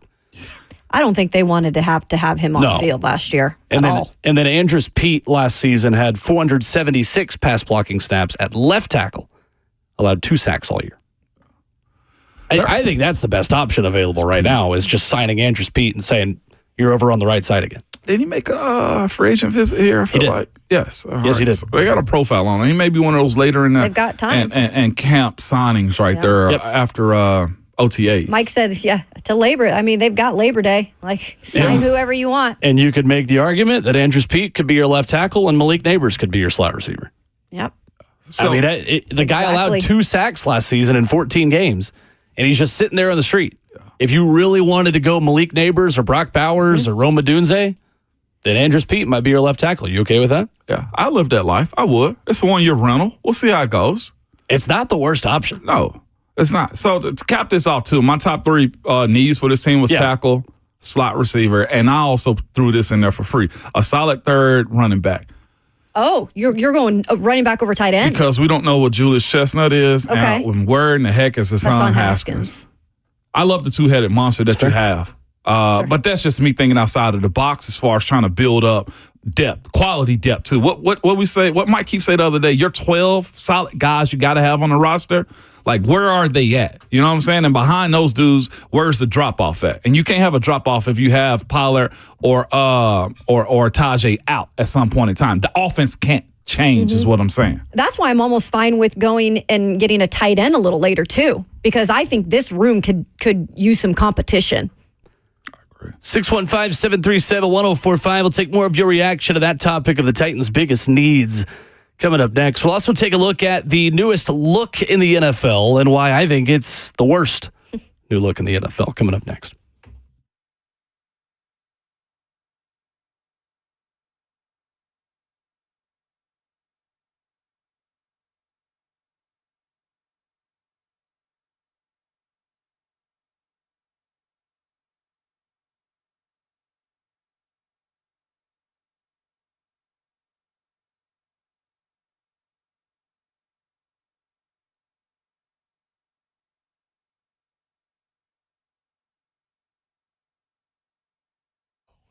Hey, it's Kayla Anderson for QC Kinetics, the future of medicine. QC is the nation's leader in the most exciting revolution in pain management we have seen in decades, and it's regenerative medicine. If you're tired of those achy joints, maybe your joint pain is keeping you from doing what you love to do, especially now that we're getting some warm days, you want to get out and about, you need to call QC Kinetics today. Surgery, steroids, drugs, those are all out. What is in is regenerative medicine at QC Kinetics, transforming lives with innovative treatments that deliver those lasting results that we all want. We're talking about natural biologics here, using your body's own power to restore and repair that damaged tissue. And if you're wondering, well, what is this all backed by? Well, QC Kinetics is under the great leadership of National Medical Director Dr. Mitchell Scheinkup. He is a pioneer in this field. He's got over 20 years of clinical work, tons of research, teaching, publishing, you name it, he's got it. So call QC Kinetics now to learn about some exciting options, a revolutionary approach that can get you those long-term results with no downtime. Call QC Kinetics for a free consultation. It's easy. Just punch in 615-249-4024. That's 615-249-4024.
RKW is brewed by 8th and Roast on 104.5 The Zone. Ramon, Kayla, and Will. Coming up on the end of the first half of the show, we've got an NFL investigation to tell you about coming up in 15 minutes and why penalties could be severe for one team in the NFC. That's coming up at 8 o'clock this morning. 615-737-1045. VolQuest's Austin Price gives us some Vols breaking news coming up in a half hour. But after more than 25 years, yesterday, guys, the Denver Broncos updated their uniforms.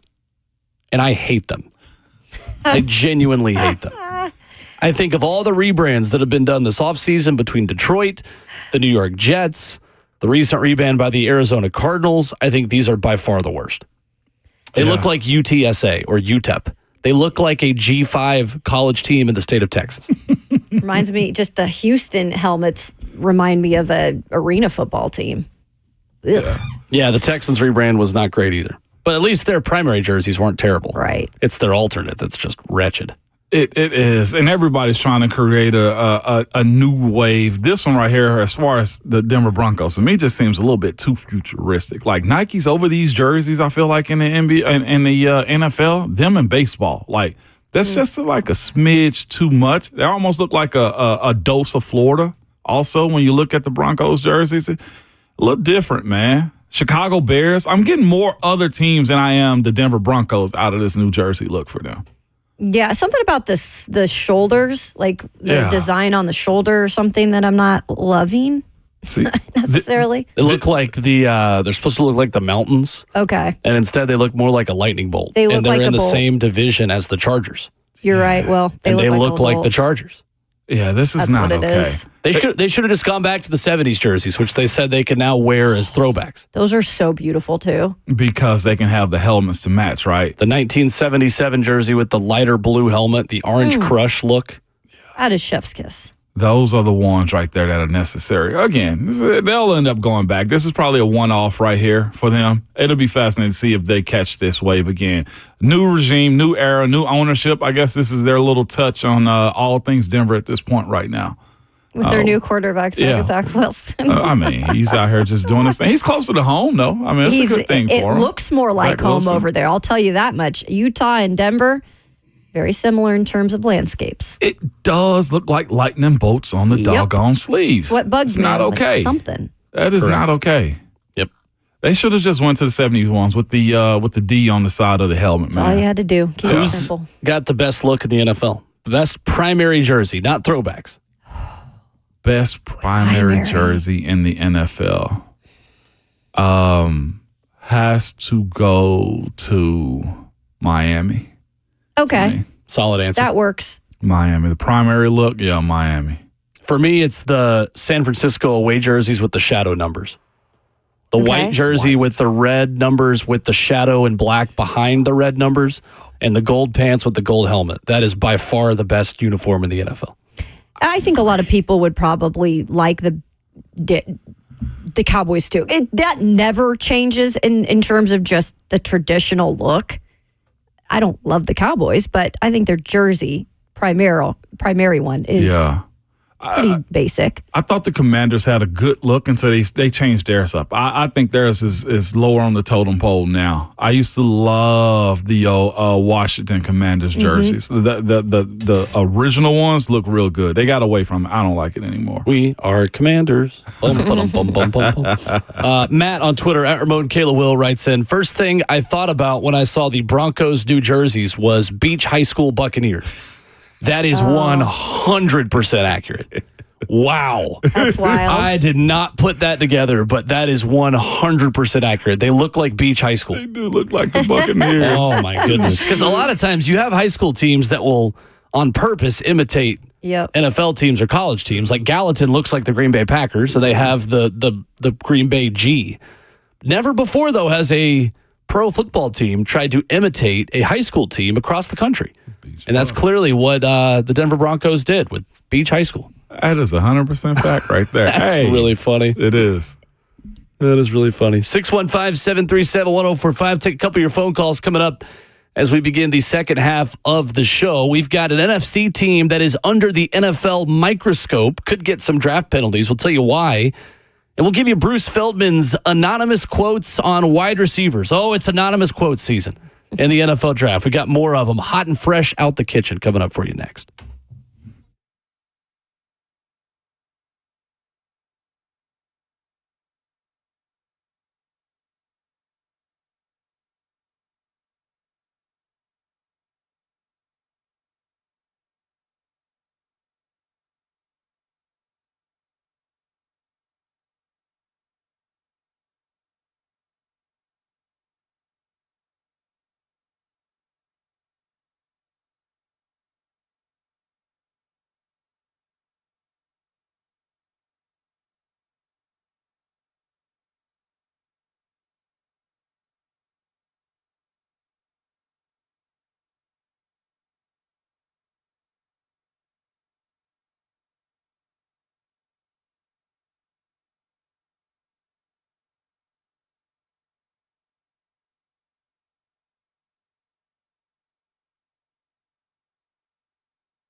8 o'clock. Good morning for the 104.5 The Zone Studios. I'm Will Bowling. Tonight it is Game 2. Predators versus Canucks, Western Conference first-round series. The Preds, well, they were 11 minutes away from taking a 1-0 series lead on Sunday night before falling 4-2. The Nashville Predators have never won a series after losing Game 1. 0-12 all-time in best-of-sevens, 0-13 as a franchise after losing in Game 1. 9 o'clock puck drop is tonight. The Kansas City Chiefs are keeping the band together. Andy Reid, General Manager Brett Veach, and President Mark Donovan all agreed to contract extensions yesterday that will keep them with the Chiefs. Kansas City has made the playoffs every season except 2014 since the 66-year-old Reid began coaching in KC. Last night of the NBA, some good ones. Nuggets 101, Lakers 99, Knicks 104, 76ers 101. The Cavs take down the Orlando Magic 96-86. Home teams are still undefeated in the NBA playoffs. For all your foundation repair and waterproofing needs, visit USSTN.com. Breaking news at once on your home for the Titans and Vols. This is 104.5 The Zone.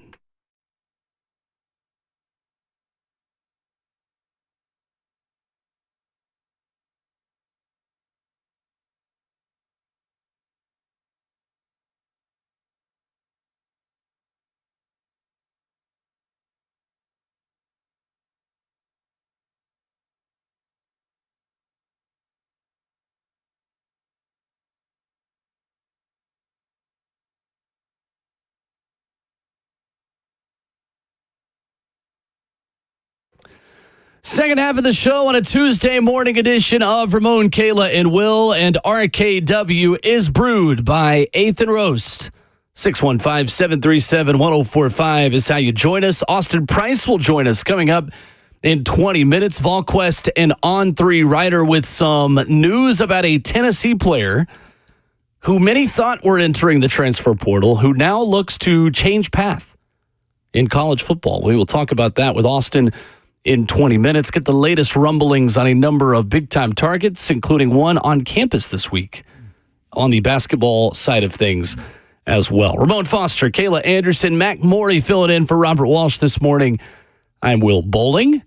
The Atlanta Falcons might be in trouble, ladies and gentlemen. Tampering with Kirk Cousins. That is the charge potentially given to Atlanta. You also have tampering charges for former free agent running back, now Philadelphia Eagles, Saquon Barkley with Philadelphia. Sources tell ESPN the discipline, which is likely to involve draft picks, is expected to be more severe for the Falcons. We talked about it at the time, that about at 12:01, when the legal tampering period opened, that Kirk Cousins would be a Atlanta Falcon, and that was almost exactly how it went down. It was. And everybody's trying to get an edge as it pertains to these franchise quarterbacks that hit the market. I'm sure if Dak doesn't get an extension in Dallas, he will also be in a conversation of teams trying to put themselves in position to get these types of guys. Again, everybody knew, I felt like from the season, when the season ended and Kirk Cousins didn't have anything on the table in Minnesota, that he was going to Atlanta. You had a lot of stuff that lined up. Why are they buying a house in Georgia? Yeah, I think his wife's from there, number one. But it also lined up with, hey, Kirk, if you're coming home, we'd love you to have a home in Flowery Branch, Georgia, which is where Atlanta Falcons headquarters is. It's a sticky situation because you somewhat got a total line as far as not stepping over it, but you also have to let teams know that you're involved. If they really wanted to nip what's the name, tampering in the butt, like it would be at the combine where you know these agents and GMs are facilitating stuff. It would be at the Senior Bowl where you know agents are talking to GM and front office managers and stuff like that. Kirk Cousins, I guess, just overly obvious destination being Atlanta is probably what raised the league's eyes also. How Philly did with Saquon, I mean, what do you expect? This is a guy that's done work against them. They needed a running back, a strong run game to support their quarterback. You had to lobby for it, and they also paid for him too. I think it's kind of funny, but them are the rules, like they say. Those are the rules, and if there's any chance that you've maybe broken those rules, are going to come at you. That's what the NFL does, right? So I think it's a situation, though, for them, and we talk about how valuable draft picks are all the time. we've spoken about this year alone, just certain teams not making trades because they don't have the draft capital to give up, or they're not willing to give up that draft capital. And you look at the Tennessee Titans just not having a third-round pick, and how much we've talked about that and how much they would like that and how many times we've viewed trade scenarios to possibly pick that up. So that's the biggest thing when it comes to these tampering charges, is any type of a loss of draft picks for any organization, but especially an organization like the Falcons, who are trying to get back to being a team that can win. That's detrimental in a way. Certainly, and the Dolphins had to forfeit their 2023 first-round pick and a 2024 third-round pick for tampering with Tom Brady and Sean Payton on 3 occasions from 2019 to 2022. Team owner Stephen Ross, vice chairman and limited partner Bruce Beal were both fined $1.5 million and $500K respectively. The Chiefs forfeited their 2016 third-round pick and a 2017 sixth for tampering with Jeremy Maclin back in 2015. That resulted in fines for then GM John Dorsey, Coach Andy Reid. The Chiefs were fined $250K. These penalties expected to potentially be worse than both of those. We'll see. Most likely to be the 2025 draft where those come down. This is from a tweet from Zach Klein that pretty much corroborated everything that happened. He says in this tweet, this is what could have the Falcons in hot water with the NFL in terms of tampering. Kirk Cousins on Wednesday night saying he spoke with Falcons head trainer and head PR yesterday. That would have been on a Tuesday before the league year started. So Kirk Cousins pretty much snitched on himself. You're not that guy. Yeah, and it was all out in front. Again, everybody knows this stuff goes on. It's just that sometimes, again, loose lips sink ships, man, when it comes to that. The Athletic's Bruce Feldman posts a new article a few minutes ago, 2024 NFL Draft Confidential. Coaches pick Malik Neighbors over Marvin Harrison Jr. So the specific examples here, and he IDs these coaches as, for instance, wide receiver coach 1 in the NFL, offensive assistant 1, wide receiver coach 2, things of that nature. Exact words. Harrison's not number 1 to me. Malik Neighbors is number 1 on my list, and I think he is on a lot of people's list. He's just different. Says wide receivers coach 1. Offensive assistant 1. It's Neighbors, and then there's a gap. He is the best wide receiver in the draft in a couple of years, maybe more. He is Tyreek Hill combined with both of those San Francisco guys, Deebo Samuel and Brandon Ayuk. Scout 1. Neighbors is so much more explosive. I think he has more upside. Wide receiver coach 2. We have Neighbors as number 1. Wide receiver coach 1. Marvin is great too. You just question how fast he is. Offensive assistant 1. Marvin is really good. If you're looking to pick on something, he's not going to run by people. Do you believe that Malik Neighbors could maybe go ahead of Marvin Harrison Jr.? I think there is a shot, definitely, because of the speed situation. Even though Marvin Harrison Jr. has been clocked at 22.5 miles per hour, I think as far as the GPS said on game day, you just know you're going to get a savvy pro with Marvin Harrison Jr. to me, I think, more than anything. But the excitement of what Malik Neighbors can turn into because of his speed, his ability to jump, and what his measurable says, I think somewhat to certain teams will make him more appealing. And then you got to also look at what are you actually going to deal with as it pertains with Marvin Harrison Jr.? You know, I don't think he has an agent. He has a dad that is a NFL Hall of Famer. He understands how the business works. Is there a lot of, I will do this, I won't do that as it pertains to a guy like Marvin Harrison Jr.? Because the ones that are good and great or have the potential to be great, they tell you what they do or don't do.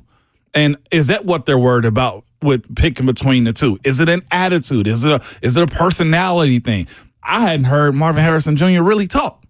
So what are you getting at? And that stuff scares GMs. That scares front offices when you have guys that know their worth and know what they will and will not do. That's what I was going to go off of. Exactly what you said. If anything, when you look at this pre-draft situation with these two wide receivers, there is a good thing to have your name out there. Recency. What have you done for me lately? Even when it comes to the draft process, Do you go to the combine? Are you going to these senior bowls, these, East-West Shrine games? And then are you working out at your pro day? You're getting your name out there. Even sometimes when you're clocking in at maybe not as fast as they thought you would be, you're still out there. You're still getting your name in the headlines. And I feel like when you look at these two wide receivers in the pre-draft situations that they've been in, they're completely different. Neighbors has continued to build his brand. What has Harrison done? He's going off of, he's got pedigree with his dad. He was at a solid program in Ohio State. He's been steady Eddie. Absolutely. All of those things are great. But what have you done, Marvin Harrison Jr., as of late to keep that draft process in terms of your name hyped up? He hasn't been the one that's done that. Malik Neighbors has. I don't think there's any chance Malik Neighbors gets picked before him. I don't think there's a good chance. There's a chance of nearly anything happening in the NFL draft because of Jim Harbaugh's connection to the Harrison family. I think that makes a difference. Jim Harbaugh did play with Marvin Harrison Jr. or Marvin Harrison Sr. On the Indianapolis Colts in 1996 and 1997.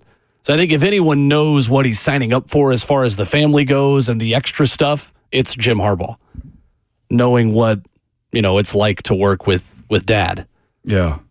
It is cool. I do think he's the best wide receiver. But I think some of those personality things, how he's chosen to do his pre-draft stuff, may scare some GMs. Some GMs want total and complete control. They want to know what you're doing at all times. And the teams that are picking in the top 5 usually aren't as stable as you need them to be. So that type of stuff matters. Let's quickly go to the phones before we get to Austin Price on the other side. Let's go to Matthew on the phone lines. What's up, Matthew? Good morning, ladies and gentlemen. How's everybody? Great. We're good. Good morning. I've got a draft that I think we need to start, and I think Ramon would be the perfect commissioner for it. It's the NFL cheerleader draft. You have to travel around the country and look at the cheerleaders in college, pick your prospects. Can you tumble? How's your tumbling? Can you do 3 flips in the air and get caught? And then, of course, Kayla could go. Last year she was a brunette. She's gone to blonde. I think it's worked for her. Wait, I've never changed my hair color. Let's wait on that one.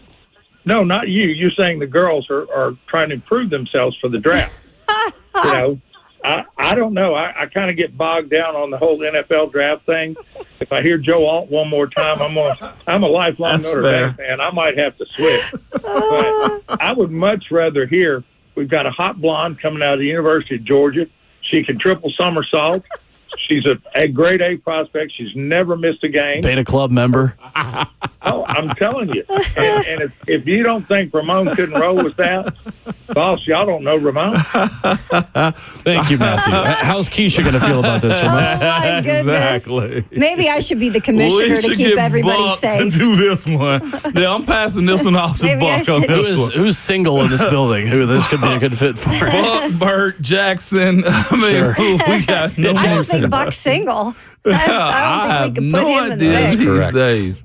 That is correct. I get what he said. We've exhausted every single situation around this draft. Welcome to the league. Welcome to the NFL. That's I got funny. another nugget on the tampering thing, too.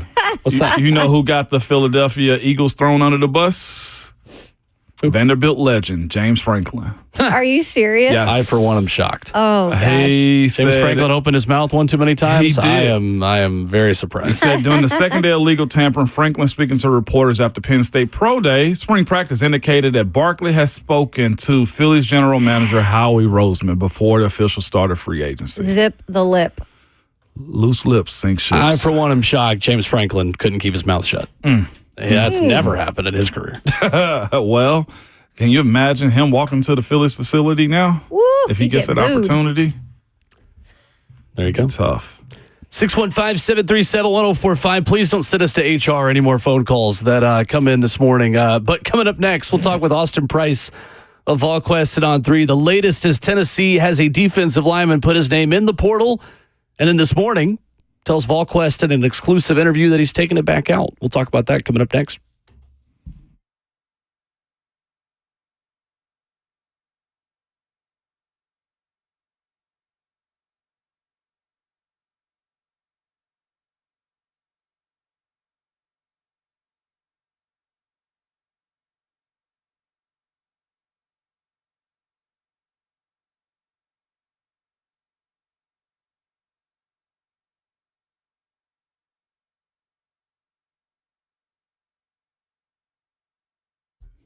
When it comes to large home repairs, a lot of time we homeowners, we pretend we do not see the warning signs. We're afraid of what we're going to hear. This is especially true with waterproofing and foundation repair, y'all. It could be something big that needs to be fixed right away or a small problem now that'll become bigger later. Bottom line is we don't know, and we certainly don't want to be sold something we don't need. What we need is a peace of mind, and I promise you, United Structural Systems is the company to give that. They have over 25,100% satisfied residential customers, and not just residential, also businesses, just like Brad from April 9th of this year. He said this, man. He said they had 2 sidewalks that had collapsed on their campus and created a trip hazard and an ADA issue. He said he placed a call to United Structural Systems to get a quote on their poly lifting services. All right. The process was quick and the communication was excellent from the first call until the end of completion. He said Evan, their tech, came out and completed the work, and their sidewalk is now within compliance, and the trip hazard has been eliminated. So whether it's residential or whether it's your business, I'm here to tell you, whether you have foundation or waterproofing issues,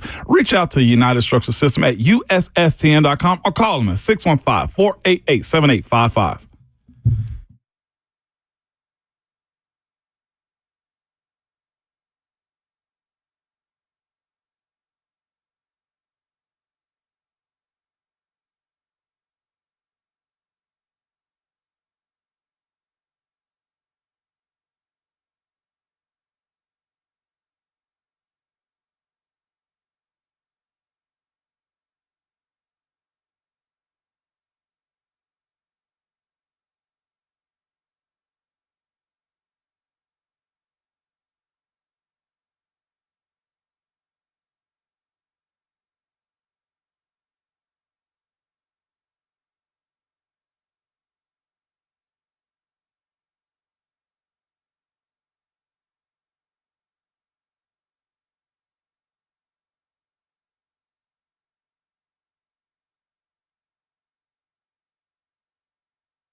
Oh, and when that glass breaks, you know it's time to talk some Vols right here on Ramon, Kayla, and Will. RKW brewed by 8th and Roast.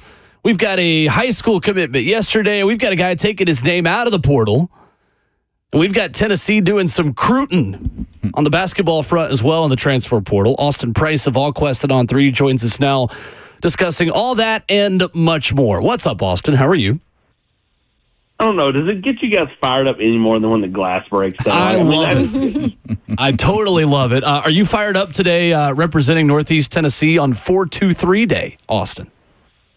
Sure I am. I mean, why not? I mean, originally from Rogersville and moved to Morristown when I was 10. And all of that is the 4-2-3, which is not inside the 8, or is it 8 counties, 13 counties, whatever they count. How many counties it is. So it makes the 865, which spells Vol.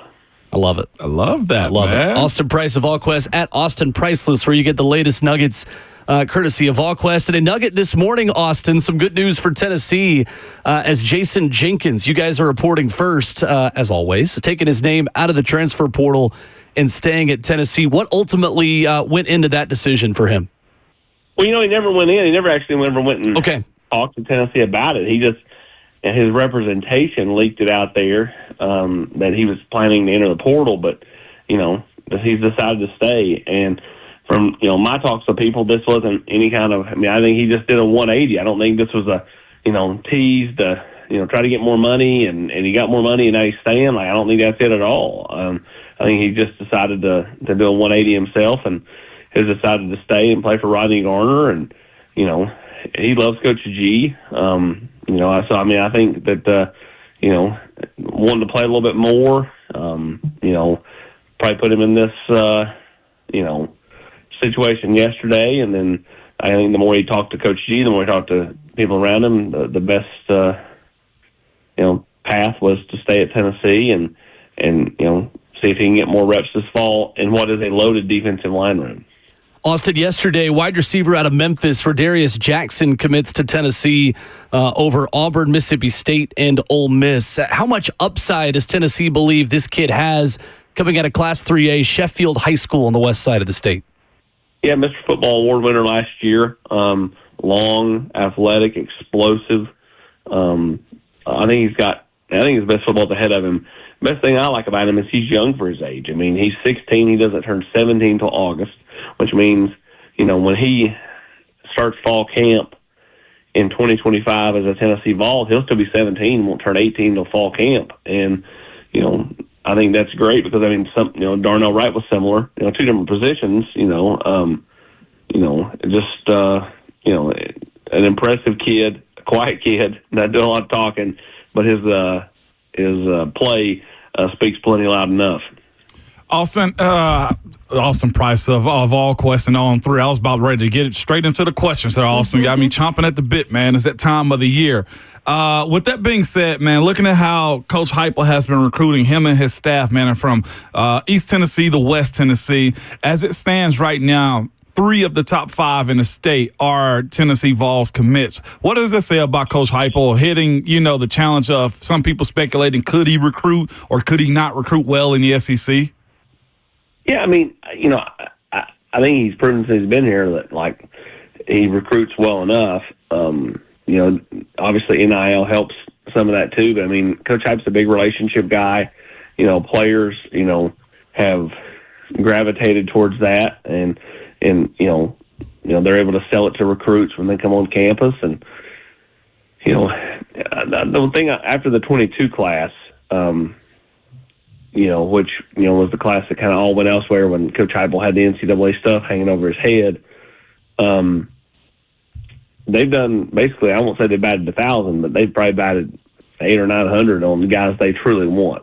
I don't mean what they're ranked in the rankings. Brent Hubs and I went over the state rankings yesterday, and, for the last 5 or 6 cycles and kind of what those kids ended up being, and whatnot. And I'd say you're looking at, a little less than 50% hit rate as far as guys that were 4-star or better that ended up, living out that,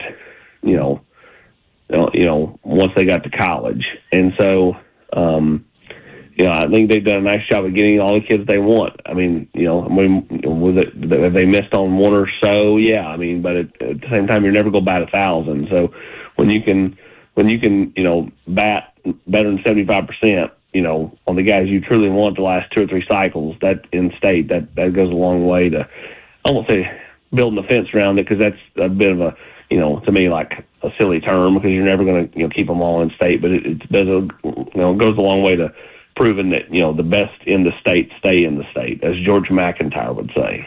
Yeah.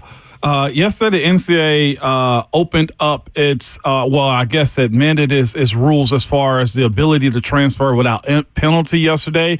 Also, now college teams are able to negotiate with third-party NILs. The athlete doesn't have to accept those NIL deals, but also another thing I thought was super interesting, Austin, was beginning August 1st, member schools of the NCAA are now permitted to increase NIL-related support only for athletes who, this is the kicker to me, disclose their NIL arrangements. Is that a good thing or bad thing for the universities and these athletes? I don't think any of it's a bad thing. I mean, the more you can get to transparency, the better. The problem is I'm not sure a bunch of them are going to want a ton of transparency. I think that, for schools, I think you're seeing the slow move to where, they are way more involved, instead of kind of like the, I don't know what, Bobby gets or Susie gets. I mean, like, like this kind of like, like the blissful ignorance. Like, I don't think that world's coming to an end. And so I think the more that, schools are able to be involved, the more transparent you can be. I'm not sure you'll ever be fully transparent until you see collective bargaining and revenue sharing, but the more you can see that type of stuff, I think the better for everybody involved, because so much of it is right now is, these 3 schools offered me this, you're not even in the portal, Bob. Well, I'm just telling you, that's what, they've contacted people around me. And it's one big game of chicken. And like I always say, you don't want to end up as Biff in the manure pile. Like you want to, you want to, try to navigate it the best you can. And the more transparency is out there, the better.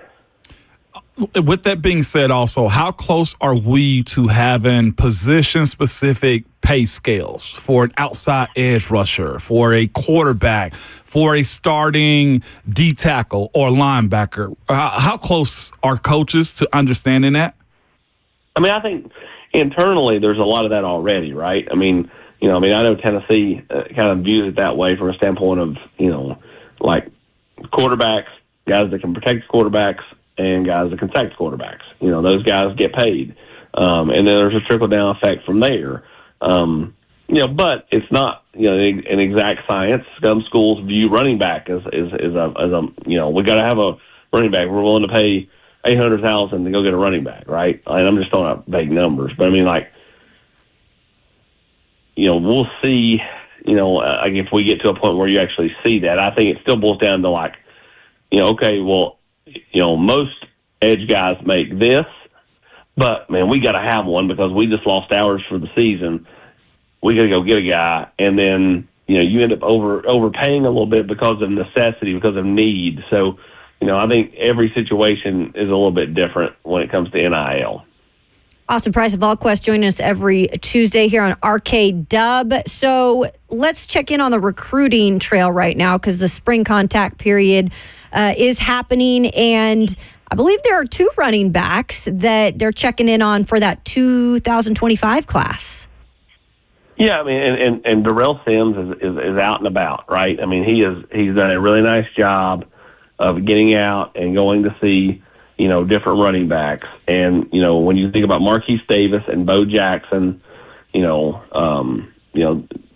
are 2 guys that, have been to campus multiple times, that Darrell Sims really, really likes. Those 2, along with Shakai Mills-Knight, to me, would probably be, probably the 3 of the top 4 on the board right now, as Tennessee would love to add a second back, to go along with Justin Baker in this class. And so, making them feel like they're important, being, hey, first person I go and see on the road is you.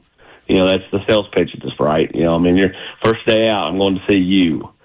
and both are scheduled to be, in town for an official visit in the month of June. And, again, I think a lot of it, basically boil down to, first in gets the spot. Like, I don't think there's a pecking order, so to speak. Like, I think, they're in that, pod of guys that Darrell Sims really, really likes. And, he'd be willing to take any of those guys. Austin, when it comes to the hardwood in terms of the transfer portal side of things over there, what do you see happening motion-wise with some of the guys they're bringing in? Well, with the Charlotte transfer, Igor Milicic, it feels like things are progressing, right? I think things are starting to trend Tennessee's way there with him. Tennessee is hosting Felix Okpara today, the Ohio State transfer, and he would a similar build to Tobe Awaka. So if Okpara comes, you would think that probably Tobe Awaka is not coming back, just based off of just kind of filling that spot, filling that void. And Okpara, he's got some family down the Chattanooga area. There's the ties around Tennessee, and so obviously Tennessee has a chance to kind of solidify themselves here, with a big visit, which starts today. And so as far as Cade Tyson, that's the Tennessee-North Carolina battle. Tennessee's been in it more than most people think, but, how much does the home state ties, kids from Charlotte, he went to Belmont, how much did the mama calling you home and getting closer to home, how much does that play for a guy like Cade Tyson? I think you'll probably hear something in the next 48 hours on him one way or the other. And like Para, again, I think that's a huge visit for Rick Barnes and company. VolQuest Austin Price, our guest at Austin Priceless, where you find him on Twitter. Austin, over the weekend, 2 out of 3 for Tennessee baseball in Lexington as they give Kentucky their first series loss of the season. How much good vibes are around that team right now, and how close are they to getting healthier with their Friday night starter, A.J. Russell, still on the mend? I think you're a few weeks away from, seeing a potential return for A.J. When he does return, I don't think he's coming back to some Friday night starter as he was earlier in the year. I think he's coming back as a guy who, will give them as much as he can during the course of a weekend, maybe as a starter for a couple innings. It may be as a long reliever. I think, just getting him back around the team, getting him, able to, just fill in key spots, I think is huge for this team, just to add to the depth of the pitching staff. But Tennessee's got to continue to hit the ball well. Either their pitching's got to dramatically improve as far as, the ERA and all that, or they've got to continue to hit, not to cover off the ball. And I think that's most likely, right? I mean, they've been mashing all year. I mean, the numbers that Christian Moore and Blake Burke are putting up from the 1-2 hole in terms of home runs, hits, RBIs, in Burke's case, doubles. I mean, it's unbelievable. And, kind of this, back and forth, now, after the three home run game on Sunday, Christian Moore's edged ahead by 2 for career home runs between he and Burke. It's fascinating just to kind of watch those two guys go at it. And, Moore now has kind of got his eyes set on, the single season home run record, which is 24. He's sitting at 19 for the year. So, this is a baseball team that still carries a ton of confidence. They're more like the 22 team than the 23 team in terms of kind of the bravado a little bit. And it all starts with Simo leading off, and, he carries a swagger that is unmistakable. Austin, Kim Caldwell, the Lady Vols, continued to recruit in the transfer portal. A crazy first couple of weeks for her on the job with tons of spots available on that roster. What can you tell us about the job she's already done there and how big she continues to swing in building her first roster in season number 1? Well, she's done a fantastic job, right? I mean, just kind of feeling things are going the right way. They got a huge commitment from Alyssa Latham from Syracuse just a couple of days ago. Tennessee, I think, is just waiting for Z Spearman, the Miami transfer, to announce. I think she's trending hard to the Lady Vols right now. They set up. There's young lady from Clemson set in to be here. For a visit middle of the week. They're taking some big swings in other areas as well. With people in the portal, and so I really think that she's adapting well. She's done a nice job filling out her staff. They've all hit the ground running, and now it's kind of a race to the finish line to kind of complete the roster, and see what they can find in year one, right? Like, again, this is a program that's the only program in women's history to make every NCAA tournament since the tournament began. And, so there's a little bit of pressure to continue that. And, the roster wasn't exactly super full when she got here. So she's got to try to find some people that fit her system, which is a different type system. And right now she's, added a piece or two that have been really nice, and we'll see if she can keep that up and, fill out the rest of this roster. Love it. He is Austin Price at Austin Priceless on VolQuest. We love our visits with Austin because we just covered football, men's basketball, women's basketball, baseball, and even more. Hey, that is what you get on VolQuest.com. The golf team starts. The SEC golf tournament today down in Sea Island, Georgia. So good luck to Coach Webb and the Vols. Austin, if we'd had time, I would have asked you about T. Mars McCollum running a 9.94 wind legal 100-meter dash over the weekend, number 2 in the world. But we'll save that for next week, I guess. There's some things I don't know about. That's one of them. That's where I got you, Austin. That's fine. I just want to know if you can answer this for me. Is Kentucky a basketball, baseball, or football school? Oh, my. Not a broadcast school. It will forever be a basketball school. No matter what anybody else thinks up there, they don't pack out Rupp Arena to announce a new coach who's just, as far as a hire. I mean, he's a former Cat, but it's not like you're bringing in Nick Saban, right? They packed out Rupp Arena to bring, him home, and it'll forever be a basketball school. Yeah. I was just wondering because they got so upset with Seymour, with his little hesitation, his Euro step and his stare down of the dugout. I just didn't know if they took baseball serious. Yeah. Man, all you need to know is I was up there Saturday, and of course I've been to a bajillion Tennessee, Kentucky games at Kroger Field.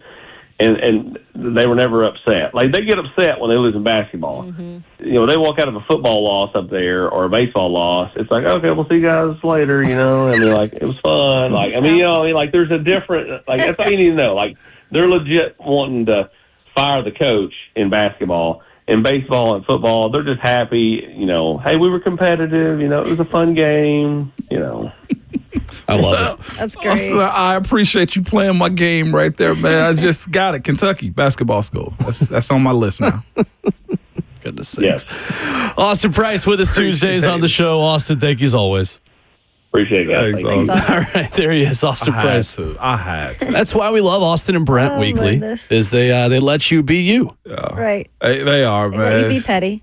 I had to. My bad, y'all. No, I mean, basketball, I guess baseball is now in the mix for a legit question. What are they better at that school? You can make the argument softball as well because they're doing softball chants out of their baseball dugout, which was a wild development for a baseball team to do. Apparently, I could do without that. No. Coming up, be my baseball more confidential quotes from scouts. Bruce Feldman has some interesting stuff on the quarterbacks. The consensus behind Jaden Daniels is interesting. Not as much of a consistent consensus on the third quarterback as we might have thought. Coming up next.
Wrapping up hour number 3 on Ramon, Kayla, and Will. RKW is brewed by 8th and Roast. 615-737-1045. Good stuff with Austin Price of AllQuest. If you missed those Vols recruiting nuggets, you can go back and listen as the show concludes. Wherever you download podcasts, and hit subscribe while you are there to Ramon, Kayla, and Will on your favorite podcast feed. Let's go to the phones where Jason is in the borough. What's up, Jason? Hey, guys. How y'all doing? We're Good, Jason. Good. You in a wind tunnel? Sorry, let me switch to my speakerphone. No, you're good. My head kind of messes up. I have 3 questions for you guys. First, why are we still holding on to Malik Willis? Is it just because he's a rookie? And then, other thing is, the Broncos. Like, why are you picking up Zach Wilson? There's, Ryan Tannehill. There's plenty of other quarterbacks available that's way better than him. And then for my last thing, we got all these Joe greats. We got Montana, Namath, Staley. What's the cool nickname for the lineman? I know the quarterbacks are called Joe Cool. So what is Joe Alt called? Is he called Joe Dog or? Joe Dog is probably going to be the one that sticks right there. Thank you, Jason. Yeah, Big Joe is what we're going to call him if he actually plays up to it. Right? Joe. The first question was, why are we giving up on Malik Willis? Was that the question? Because you signed Mason Rudolph first and foremost. I'm going to just throw that one out there. If he was your guy, you probably wouldn't have signed a dude to a guaranteed contract, essentially. And he's far away from being a rookie now. He's 2 years into 3 years. This is 3 your- years. Yeah. Going into 3. I think Malik answers his own questions at this point right now. He'll give his own answers, what we see in this preseason. I think that luster is gone. I think also changing of staffs. He's definitely not this coaching staff's pick. Look at the dudes that you have. A dude that was drafted last year that started for you, and then you got a guy they signed in free agency that they handpicked essentially, and then you got Malik. Yeah, I'll give you one more right there too. As it pertains to the style of offense that Brian Callahan run, is this a Malik Willis style offense? I mean, you got to be accurate to fit into an offense. I don't see it. He can't make quick decisions in the pocket. He just takes too many sacks. And he has had opportunities.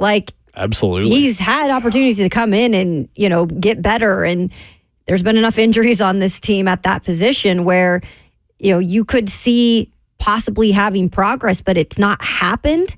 And I don't see it necessarily happening even under this staff. And I look at this staff and I think they can develop players better.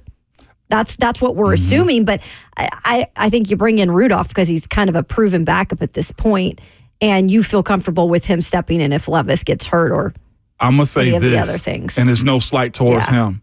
That pick here should have never happened. Malik Willis? Yeah. I'm with you on that. That pick here, Kayla, should have never I'm happened. with you on that. You didn't mind it mind at all. I just don't think that pick should have happened. But he never should have played as a rookie. The plan for Malik Willis was for him to sit for 2 to 3 years. And ultimately, he was thrown into the fire too soon. No, I don't think he ever would have been a starting quarterback, even if things had gone to plan in this league, but he didn't really have a chance. He did. As a rookie, he did not have a chance to be successful. Behind that offensive line, he did not have a chance. Last year, I think he could have done more for himself because I think he did have a chance to take over last season. He did. You had the year up on Levis, but ultimately, I think it's a nuanced situation there. I still don't mind the pick and giving it a shot because I just think you throw enough darts at the dartboard at QB and hope something sticks, hope a guy adjusts, and he didn't. And that was probably the worst situation he could have. We were talking about Zach Wilson being in a bad situation in terms of, I get it, you're a first rounder, you're making the money, but you go to a losing team that doesn't have an offensive line. You look at this situation for Malik Willis. He gets here, it's kind of a project, if anything, because you're coming from Liberty where things are completely different. You're having to learn a lot. There's a lot put on your plate. And then you have the turnover in coaches of OCs. That did not help Malik Willis either. No, definitely at all. Definitely did not. Let's go to Mike in Lebanon up next. What's up, Mike? Hey, good morning, guys. Morning. Hey, Kayla, really appreciate what you're doing. Austin, man, it was painful to listen to. I mean, painful to have insider information from one of the best insiders in Knoxville. I mean,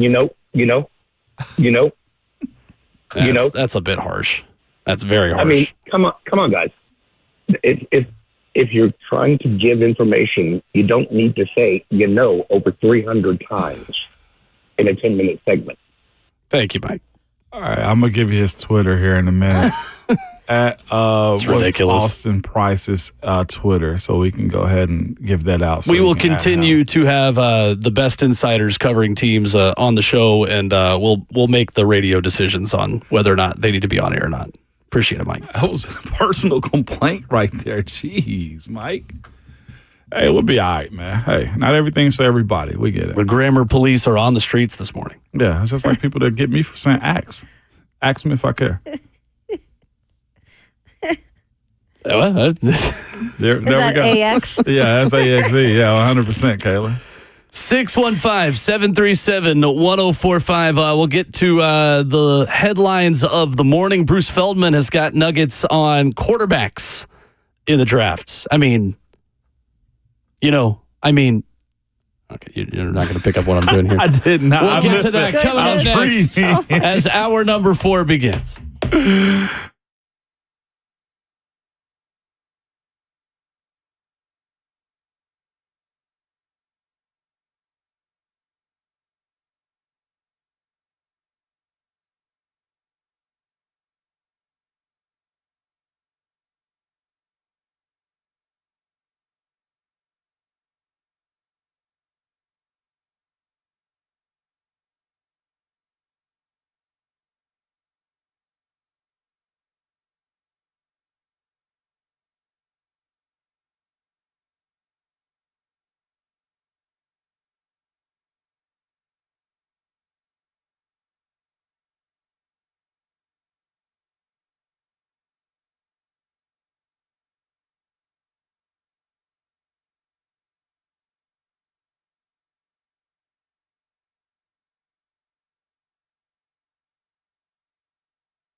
2 days until the NFL draft. Game 2 tonight for the Nashville Predators. Good morning. It's 9 o'clock. I'm Will Bowling for the 104.5 The Zone Studios. Predators and Canucks put on that pot of coffee. A 9 o'clock puck drop.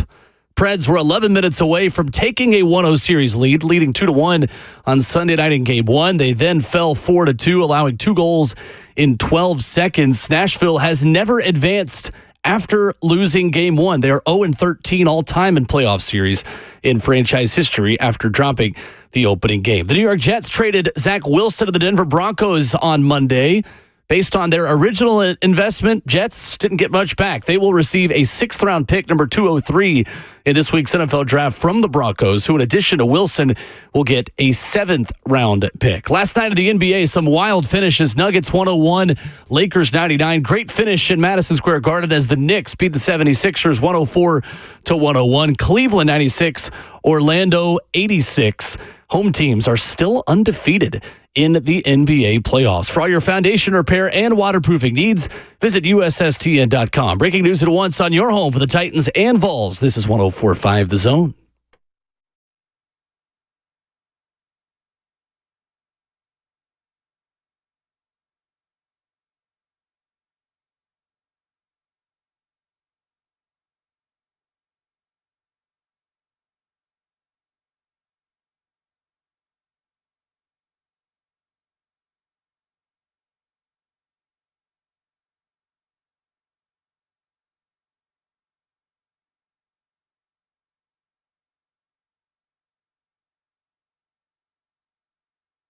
Hour number 4 and 9 a.m. on a beautiful morning in Nashville, Tennessee. Welcome in to Ramon, Kayla, and Will.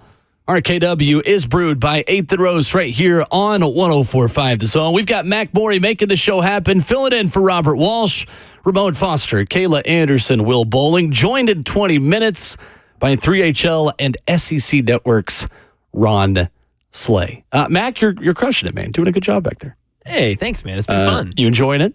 Love it, dude. Yeah. It's good to get some sports in, man. Early mornings, that's right. Yeah. I'm okay with it. Let's go. Absolutely. You loving the callers this morning? Aren't they fun? Oh, they're great. Really, it's all about, just talking, having a good time, Absolutely. We're He's always doing having it. a good time. He's doing it. Mac's doing it. We love to be petty on this show. Mac's doing it. I've heard people use that. It's a crutch word. Those type of phrases and stuff We all like that have are crutch crutches. words. Yeah, we do. all have them. Yep. We all have crutches, man. I get it. Fully understand. I appreciate your opinion, too. Don't ever think that we don't, man. Yeah, we'll take your good ones and your bad ones. Sometimes the bad ones are more entertaining anyway. Things I'm here for, man. Trust me, all the times I've been told, like I said earlier, when I say ax instead of ask, I'm like, all right, it's language. Do you understand the words coming out of my mouth? Yes, you do. We That's did all. get a comment in the FNM chat about that. Harold writes in on YouTube. I believe Royal English used to say ax instead of ask. Ramon is just speaking the Queen's English. That's Harold's so looking out funny. for me right there, man. Appreciate you. Appreciate you, Harold. That was a pro move there, Harold. Solid. Now, I'm telling you this right here, too. Harold's a dog. All right?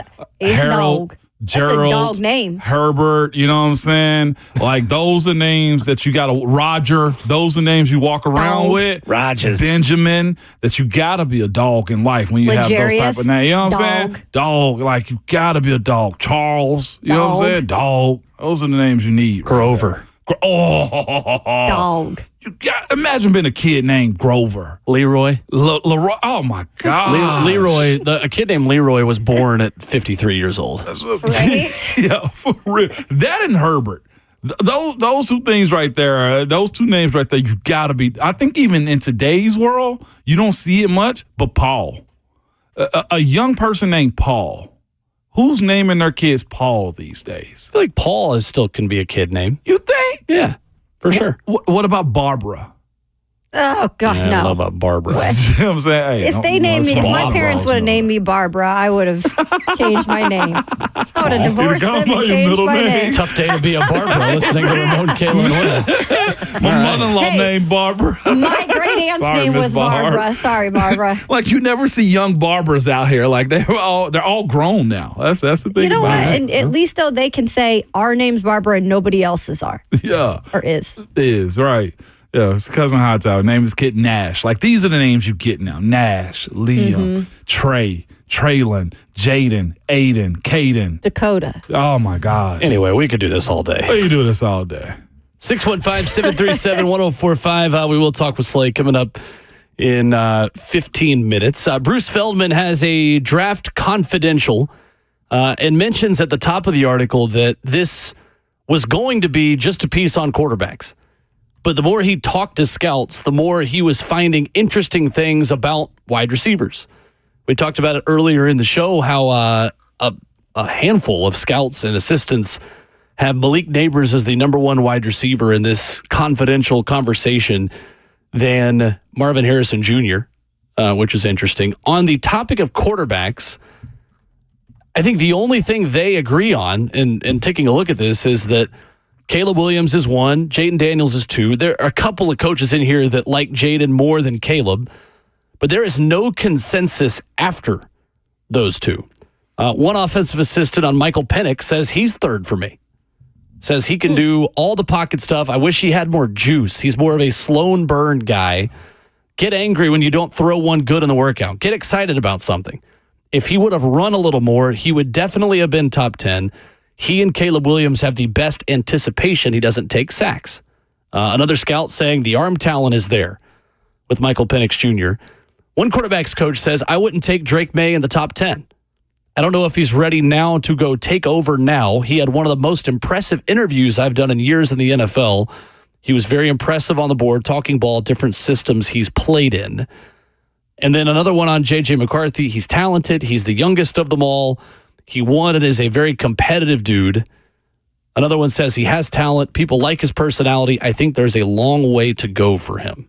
Why do NFL teams love quarterbacks and NFL systems so much, Ramon? Having played with a quarterback who was the quintessential pro-style quarterback in Ben Roethlisberger. Because it translates quicker. They can learn faster. You understand defenses a whole lot better in those styles of offense. And again, that's why when you look at these mobile quarterbacks coming out now, the idea that they won't bail out of the pocket and give up on the play. Again, when we had somebody call earlier asking about Malik, like the situation with him is he bails on the play. You look at Kenny Pickett's situation in Pittsburgh, he bails on the play. Zach Wilson bails on the play. Trey Lance bails on the play. You can't allow your high-dollar players, wide receivers, running backs, tight ends, to make their money if you're quitting on the play. That's where pro-style offenses from college to the NFL translate a little bit more, which is why J.J. McCarthy can be a little bit more advantageous, or it can be a little bit more appealing for guys in the league. And the thing, too, is the one scout you said as far as Michael Penix is concerned, right? Michael Penix Jr. said he'd be top 10 if he ran more. No, you saying that for your own satisfaction right there. The idea that quarterbacks need to run more in today's game gets you hurt, all right? Look at Lamar Jackson. I continually bring up Patrick Mahomes doesn't run a whole lot. The premier quarterbacks in this league, other than Josh Allen for the most part, are not runners. So to me, saying you need more excitement out of Michael Penix Jr., no. Look at the tape. What are you asking a quarterback to do? Manage the offense, make the passes that you need him to, and he checks every single one of those boxes. Whoever the GM or scout was that said that about him being number 3, as far as Michael Penix Jr., I do believe there's a world where he could be the third quarterback taken. And that's why we talk about so much fit in terms of where you go in the draft. And some guys, I mean, it is what it is. You're going to where you're going to. But with the J.J. McCarthy, what makes him so interesting and why I don't really know how to evaluate what he'll be at the next level, because he's coming from that pro style, but what did he actually have to do, right? And he was doing it behind an incredible offensive line where he didn't have to do too much and they didn't ask him to do too much, but he's got all the qualities to maybe do it at the next level.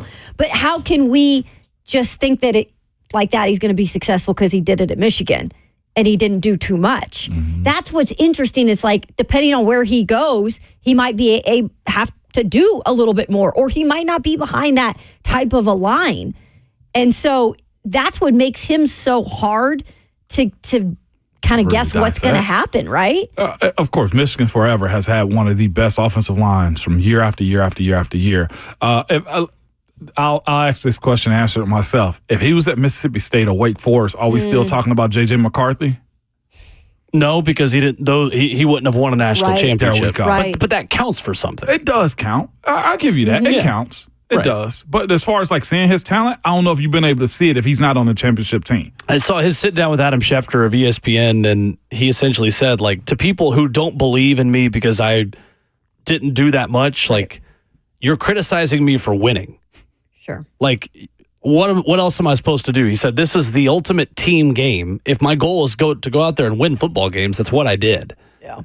And I think there's some truth to that. But I think it's interesting what Albert Breer of SI.com wrote about the Chargers yesterday. We went into this about the Titans and their pursuit of a couple of right tackles if Joe Alt is not the pick, or in Malik Neighbors if Joe Alt is not available for them at number 7 overall. Well, Albert Breer writes yesterday that Marvin Harrison Jr. would make a lot of sense if Arizona trades out of the number 4 pick and quarterbacks go 1, 2, 3, 4. But Albert Breer says, quote, pretty consistently, I've been told to keep an eye on offensive linemen in this spot. The chalk pick would be Notre Dame left tackle Joe Alt, who's continually improved and has the off-the-charts potential. One exec said to Albert Breer, his pro day was the best he's ever seen from an offensive lineman. And then he said, I've heard a little buzz, and maybe this would be in a trade down scenario, that Alabama's J.C. Latham could be a Chargers consideration as a road grading right tackle to bookend with incumbent left tackle Rashawn Slater.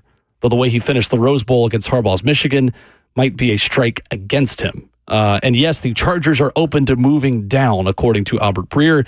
Chances of that, he says, would increase if Arizona sticks at number 4. And in that scenario, likely takes Marvin Harrison Jr. themselves. Interesting. I think J.C. Latham, you talk about Jim Harbaugh right tackles and Jim Harbaugh linemen. If you were building a Jim Harbaugh offensive lineman in a lab, it would look like Joe Alt and J.C. Latham. Yeah, 100%. And probably Amarius Mims as well if they really wanted to move back. And that one particular play, was it from Junior Colson, I think, or J.C. Latham got floored back? It was the end play of the game. I'm not sure if it was Junior Colson or not, but if you look at that last play of that game in that series, if Harbaugh's familiar with that particular play, and my thing is this when it comes to J.C. Latham, he just got. He got in one of the worst moments. It happens, right? And that was the play that ended up ending the game right there. I almost feel like he got tripped, but of course, nobody wants to hear he got tripped. He just got flat back right there. Yeah, right. 615-737-1045. Coming up next, you hear him on 3HL, you watch him on SEC Network. The one and only Ron Slay joins us after this.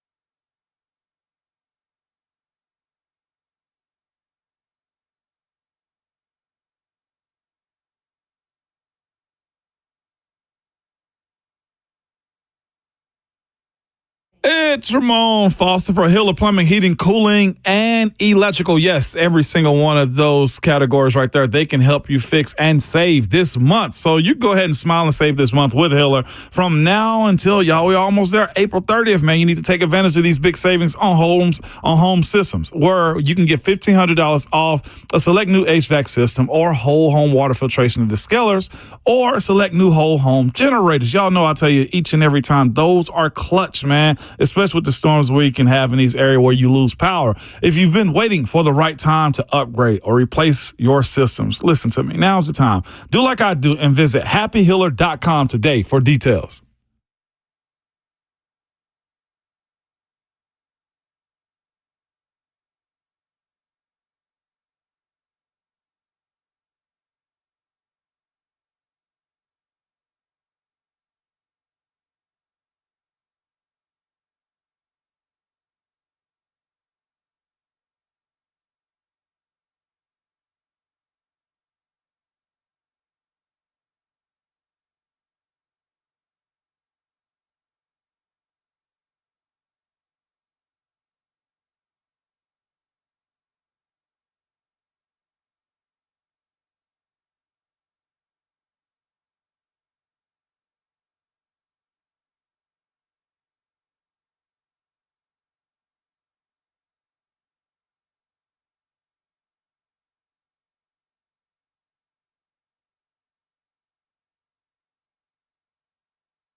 RKW is brewed by 8th and Roast on 104.5 The Zone. Ramon, Kayla, and Will. Ramon Foster, Kayla Anderson, Mac Morey spinning the hits. I'm Will Bowling, joined, as we are on Tuesdays, by our very good friend Ron Slay. Good morning. How are you? What is happening, good people? What up? What up? What up? What up? What's happening? What's happening? What's Not happening? Hey, man, first of all, man, let me go and give a shout out to everybody that be hating on the NBA. They gave y'all 2 great games last night. You looked straight at me when you said that. Yeah, I'm just saying. You know, straight at me. I'm just saying, for 2 phenomenal games. How can you tell? He's got his shades on. That's what I'm saying. I don't know how you think. Knicks game was nuts. I ain't make it to the end of the Lakers. Oh, barn burner. Yeah. Barn burner. And both teams, I think, did some silly things at the end, whether it be Philly or the Lakers, when they had times to put it away. But, man, as far as the intensity and excitement and just one-on-one matchups and guys making plays, man, that's what you want going down the stretch. That was the old school NBA's fantastic commercial. That's what they should have came with. But shout out to the league, man. The Sixers that's for Babs too. Yeah, they did. They did fold. Like the Lakers folded too. You know what I'm saying? Lakers, just from what I saw. Lakers were up 20. Lakers was up 20 a dub. points. I was fast asleep. Yep. Yeah. Lakers was up a dub. And then the home court advantage just It's serious. freaking crazy. It's serious, man. That's the game. The games are what people don't they fail to realize. The games are so long, and possessions are so short. So there's always room to make up that ground. A couple of threes here, 6-0 run. You cut it from 20 to 14. All of a sudden, you like, oh, wait a minute. You get one more stop. You get it to, 11? Or, get a foul shot. Like, anything can happen, man. The game, it's about runs. That's the thing with basketball. It's a game of runs, man. Game of runs. Had fun watching it, though. Yeah. Is there a problem with Jalen Brunson? Because he did it again. I think 8 for 26. It's just sometimes you hit that little wall. Okay. But, you need other guys to bail you out. That's why they call them the others. The others got to be able to deliver. You know what I mean? When the others deliver, then you get guys playing like Josh Hart was, playing outside his mind, rebounding the ball the way he is, defensively doing what he's doing, making threes when he's been left open all season long and still been able to knock it down. You need other guys to step up. The superstars are the one that seals the deal. Yeah. You know what I mean? The guys that get you over the hump. But the other guys are the ones that carry you to the hump to start to get you over. You know what I mean? Jamal Murray closed it, sealed the deal with Joker on his team. It's always, I don't care what those two do during the regular season. Whenever the playoffs come down to it and the game get tight, Joker and Jamal Murray. It is what it is, 2-man game all day long. Get out the way. I know you are on team offensive line this week. The Titans in the NFL draft. Are you in the Joe Alt no matter what camp? Very strongly. Very strongly. If he's there, it's Joe Alt. And there ain't no ifs, ands, or buts about it. Just because I don't know why would we keep on banging our head against the wall and trying to figure out why is our quarterback laying on his back? And we can see it. Everybody, we've been able to see it the last 3 years since Taylor Lewan went down in the middle of the year. Well, really early in the year. But since that point, it's been a turnstile right there. It's a revolving door for tackles right there at that spot. You know what I'm saying? I even think the right side was kind of solidified a little bit more outside. What's Bronsko? No. What's the tackle that came in Chris from Hubbard. Pittsburgh? Chris Hubbard. Before getting injured. You know what I'm saying? Like, what was it, a concussion or whatever that? Shoulder. That, whatever it was that took him out for a minute. Then you started to try to figure things out on that side. But I thought you can always point to the left side. There's no ifs, ands, or buts about it. Anytime you get a delay of game playing a team that a guy's just switching sides, then I think we got a little bit of a problem. We're trying to get two tight ends on one side to where one guy's going like, come on, I mean. You have to remind us. And Miles Garrett acting yesterday. Like he's crossing up. Yeah, like he's literally dribbling an imaginary basketball between his legs. Not after the play as a celebration, but before the play. Listen here, man. I was done with that. A caller called in on our show on 3HL and reminded us yesterday. And I'm sitting there like, wow. A delay a game after a timeout. It was after the timeout. That wasn't nothing, okay, get this play in real quick. Let's get set. Oh, no, he switched over here. This is after the timeout.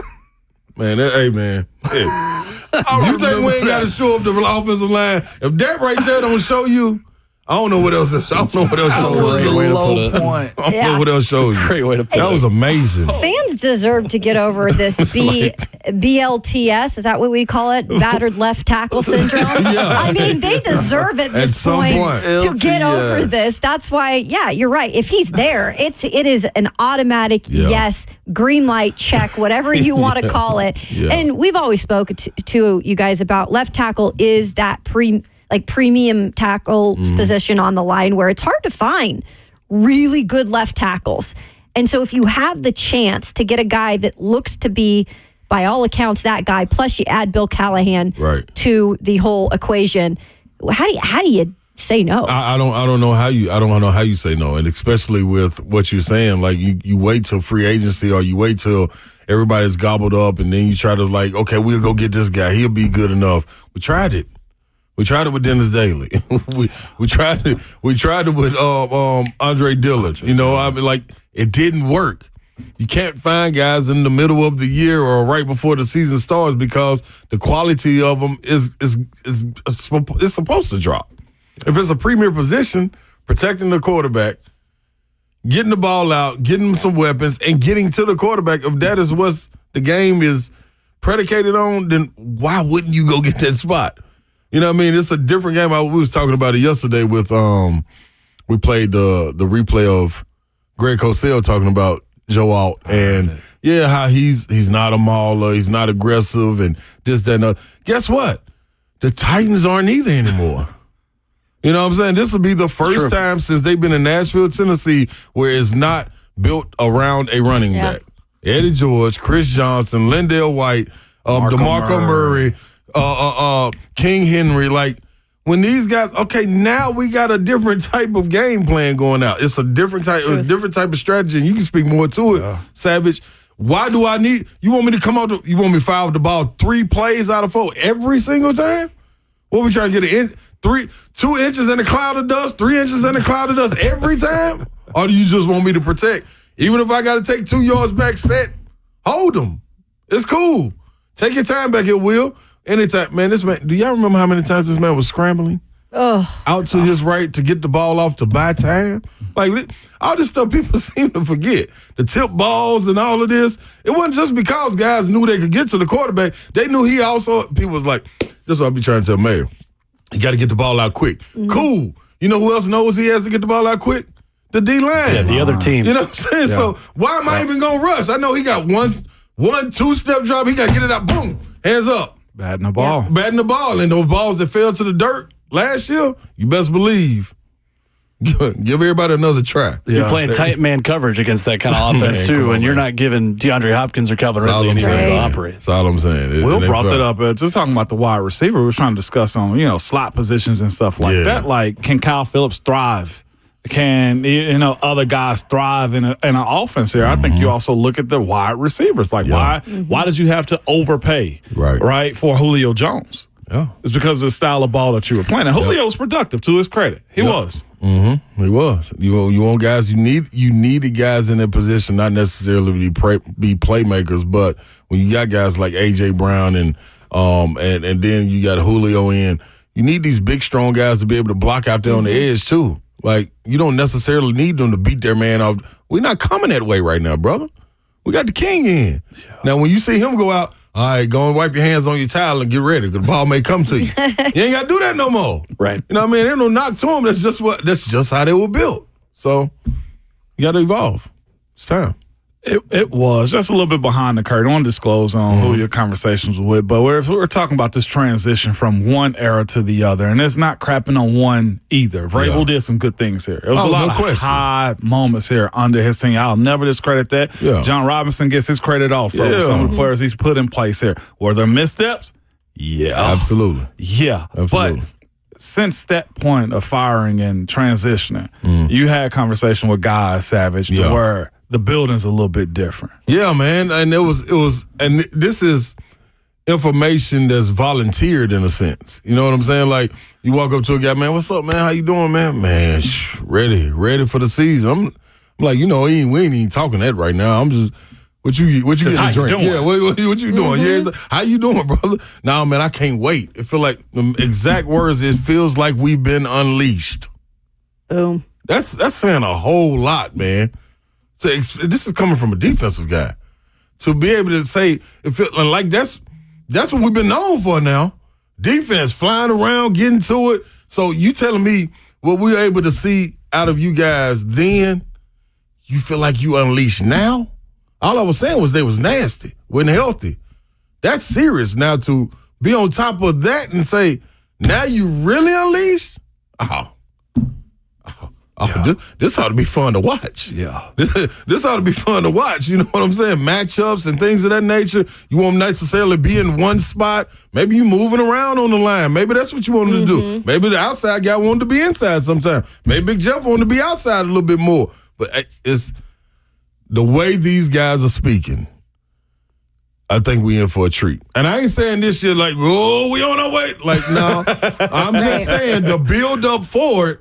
This is the confidence you want from your players going into the offseason, getting ready for the season, regardless of what's been happening as far as draft, free agency, whatever. We ain't even made it to camp yet.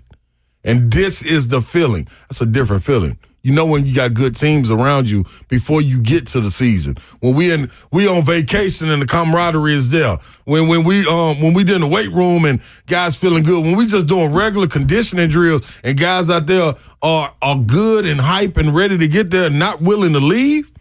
It's different. I ain't saying that's what was taking place. I'm just saying what's going on now. Yeah. And that's why I think people are a little bit hopeful, some of these fans, that it's not just us telling you this staff is really going to be good at possibly developing some of these players or letting them get to their level, letting them reach their potential. Yeah. I think it's, if you're having a player come to you and give that information voluntarily, I think that's even more realistic than to say, yeah, some of these players could truly take it to the next level finally. Maybe it's been 2 years. We haven't seen enough out of them. Maybe then you see it this year. Yeah, and a lot of times, man, you walk around, like I've had coaches where I walked around coaches or management the same. When you walk around and it's one of those, oh, man, here come coach, y'all. Yeah, other side of the hallway. Yeah, be cool. Hey, just be cool. What up, coach? You straight? Yeah. Man, all right. Hey, dog, you remember when we was, you know what I'm saying? Instead of, hey, man, hey, coach, come here, man. Listen, look what Savage trying to tell me. Coach, now tell him if we did this, that, and that. That's different. That's fair. That's different right there. You know what I'm saying? You know who did that? Mike T. See what I'm saying? Coach Tom. I saw it. He with black Air Force Ones. I'm telling you, he walk around the locker room. Hey, Coach T, come here real quick. It's crazy. It's a different feel. Yeah. You are 100% correct. God, you took me back to the locker room right there. Vrabel had that relationship with I think some guys. I don't know if he had that relationship with everybody in the locker room. No question. And I agree. and I'm not even saying like that. And that's my point. Like this is not just one side of the ball versus the other side. This is a collective unit. You know what I'm saying? As much as you split up into, you know, special teams, special players over there, offensive. Special plays. You know? What's up, brother? What's up, brother? You know what I mean? So that's the thing, though. Like, you know what I mean? You got offense, you got defense, but when you can move as a collective unit, like, we about to go out and get at these dudes. You know what I mean? And you know each other is going to get better. Man, it's a little, not position by position, but unit by unit. It's different. Yeah. Ron Slay with us as he is every Tuesday. And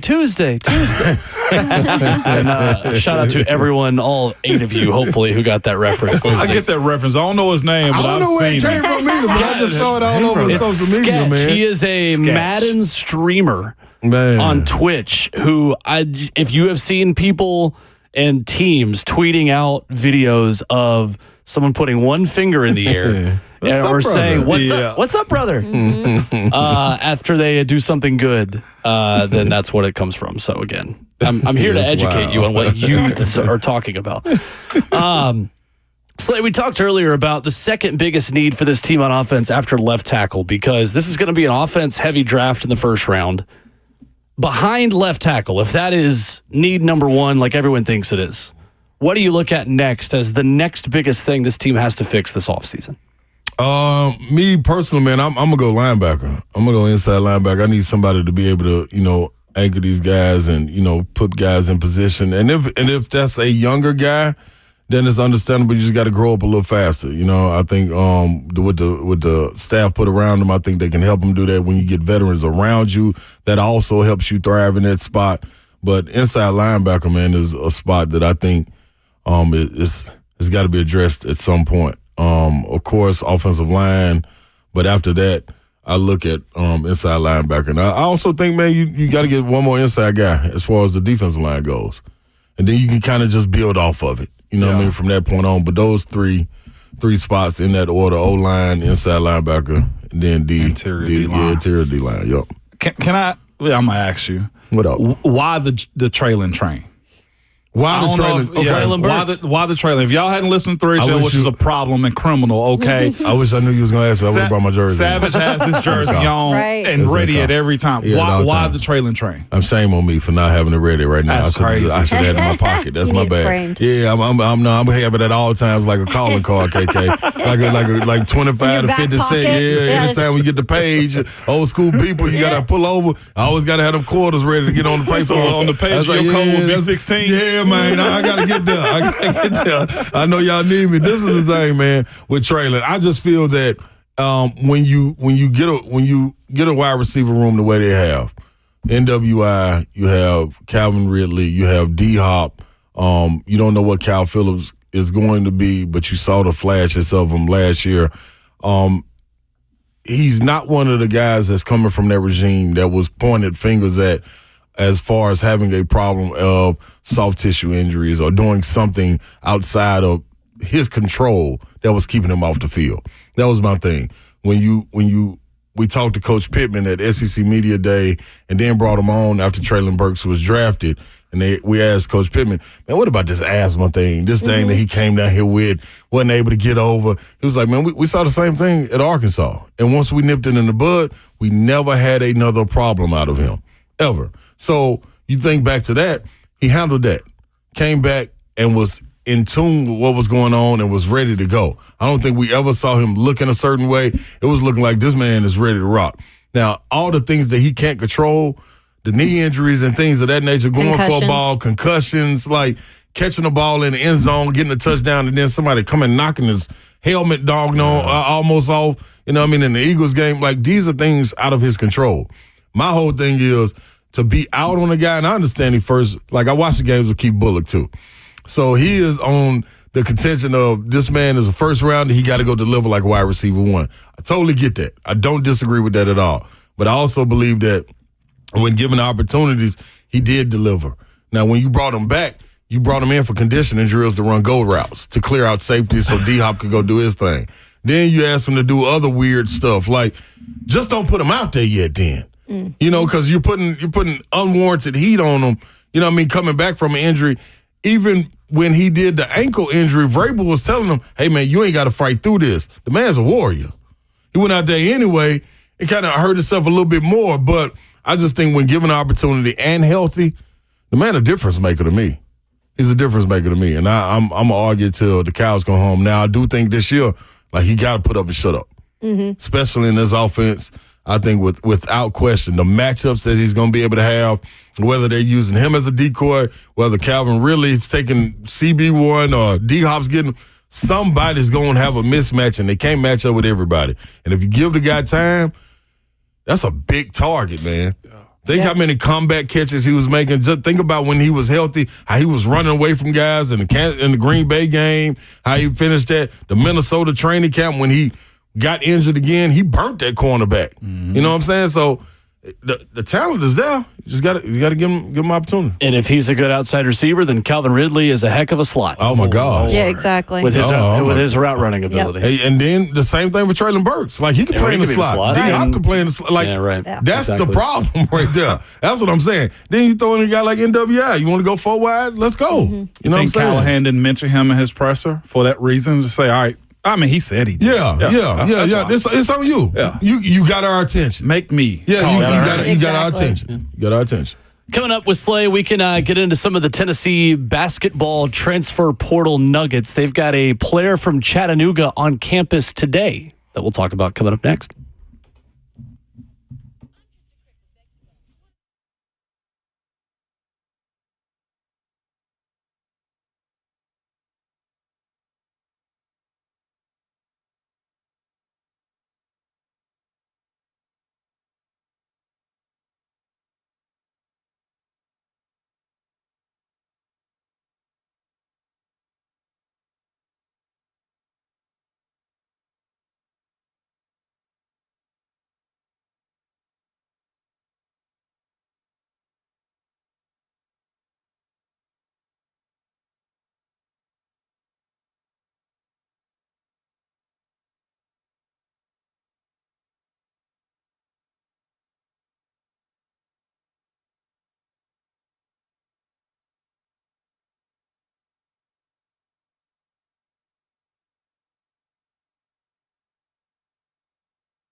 Looking at sense. Hey, it's Kayla Ramon with Window Nation, and weather's really nice today. So maybe you want to pop open those windows, do some spring cleaning, get some air in there.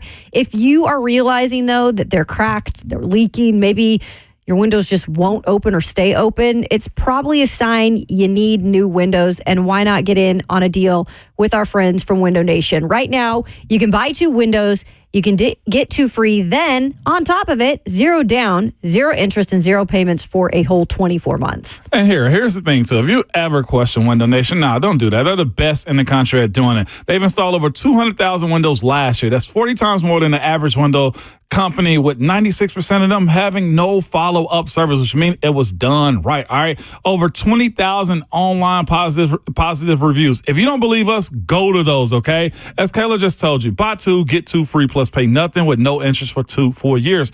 Call them at 866-90Nation or go online at windownation.com.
Wrapping up the show on RKW, brewed by 8th and Roast, Ramon, Kayla, and Will, with Ron Slay in studio.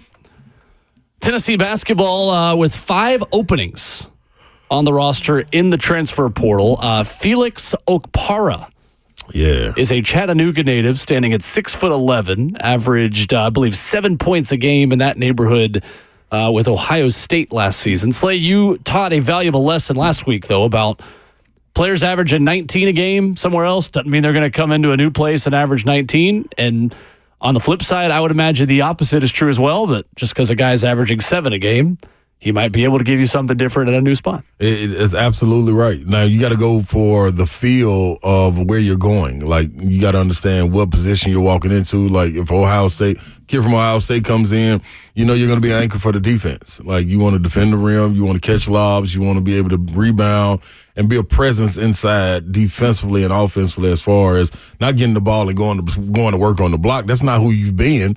So it's no need like you about to turn the page and all of a sudden, all right, we'll wait on him to let's figure out if he can get a face-up jump shot or he get a hook shot. You know, that's not what you're necessarily going to get, especially in a guy transferring.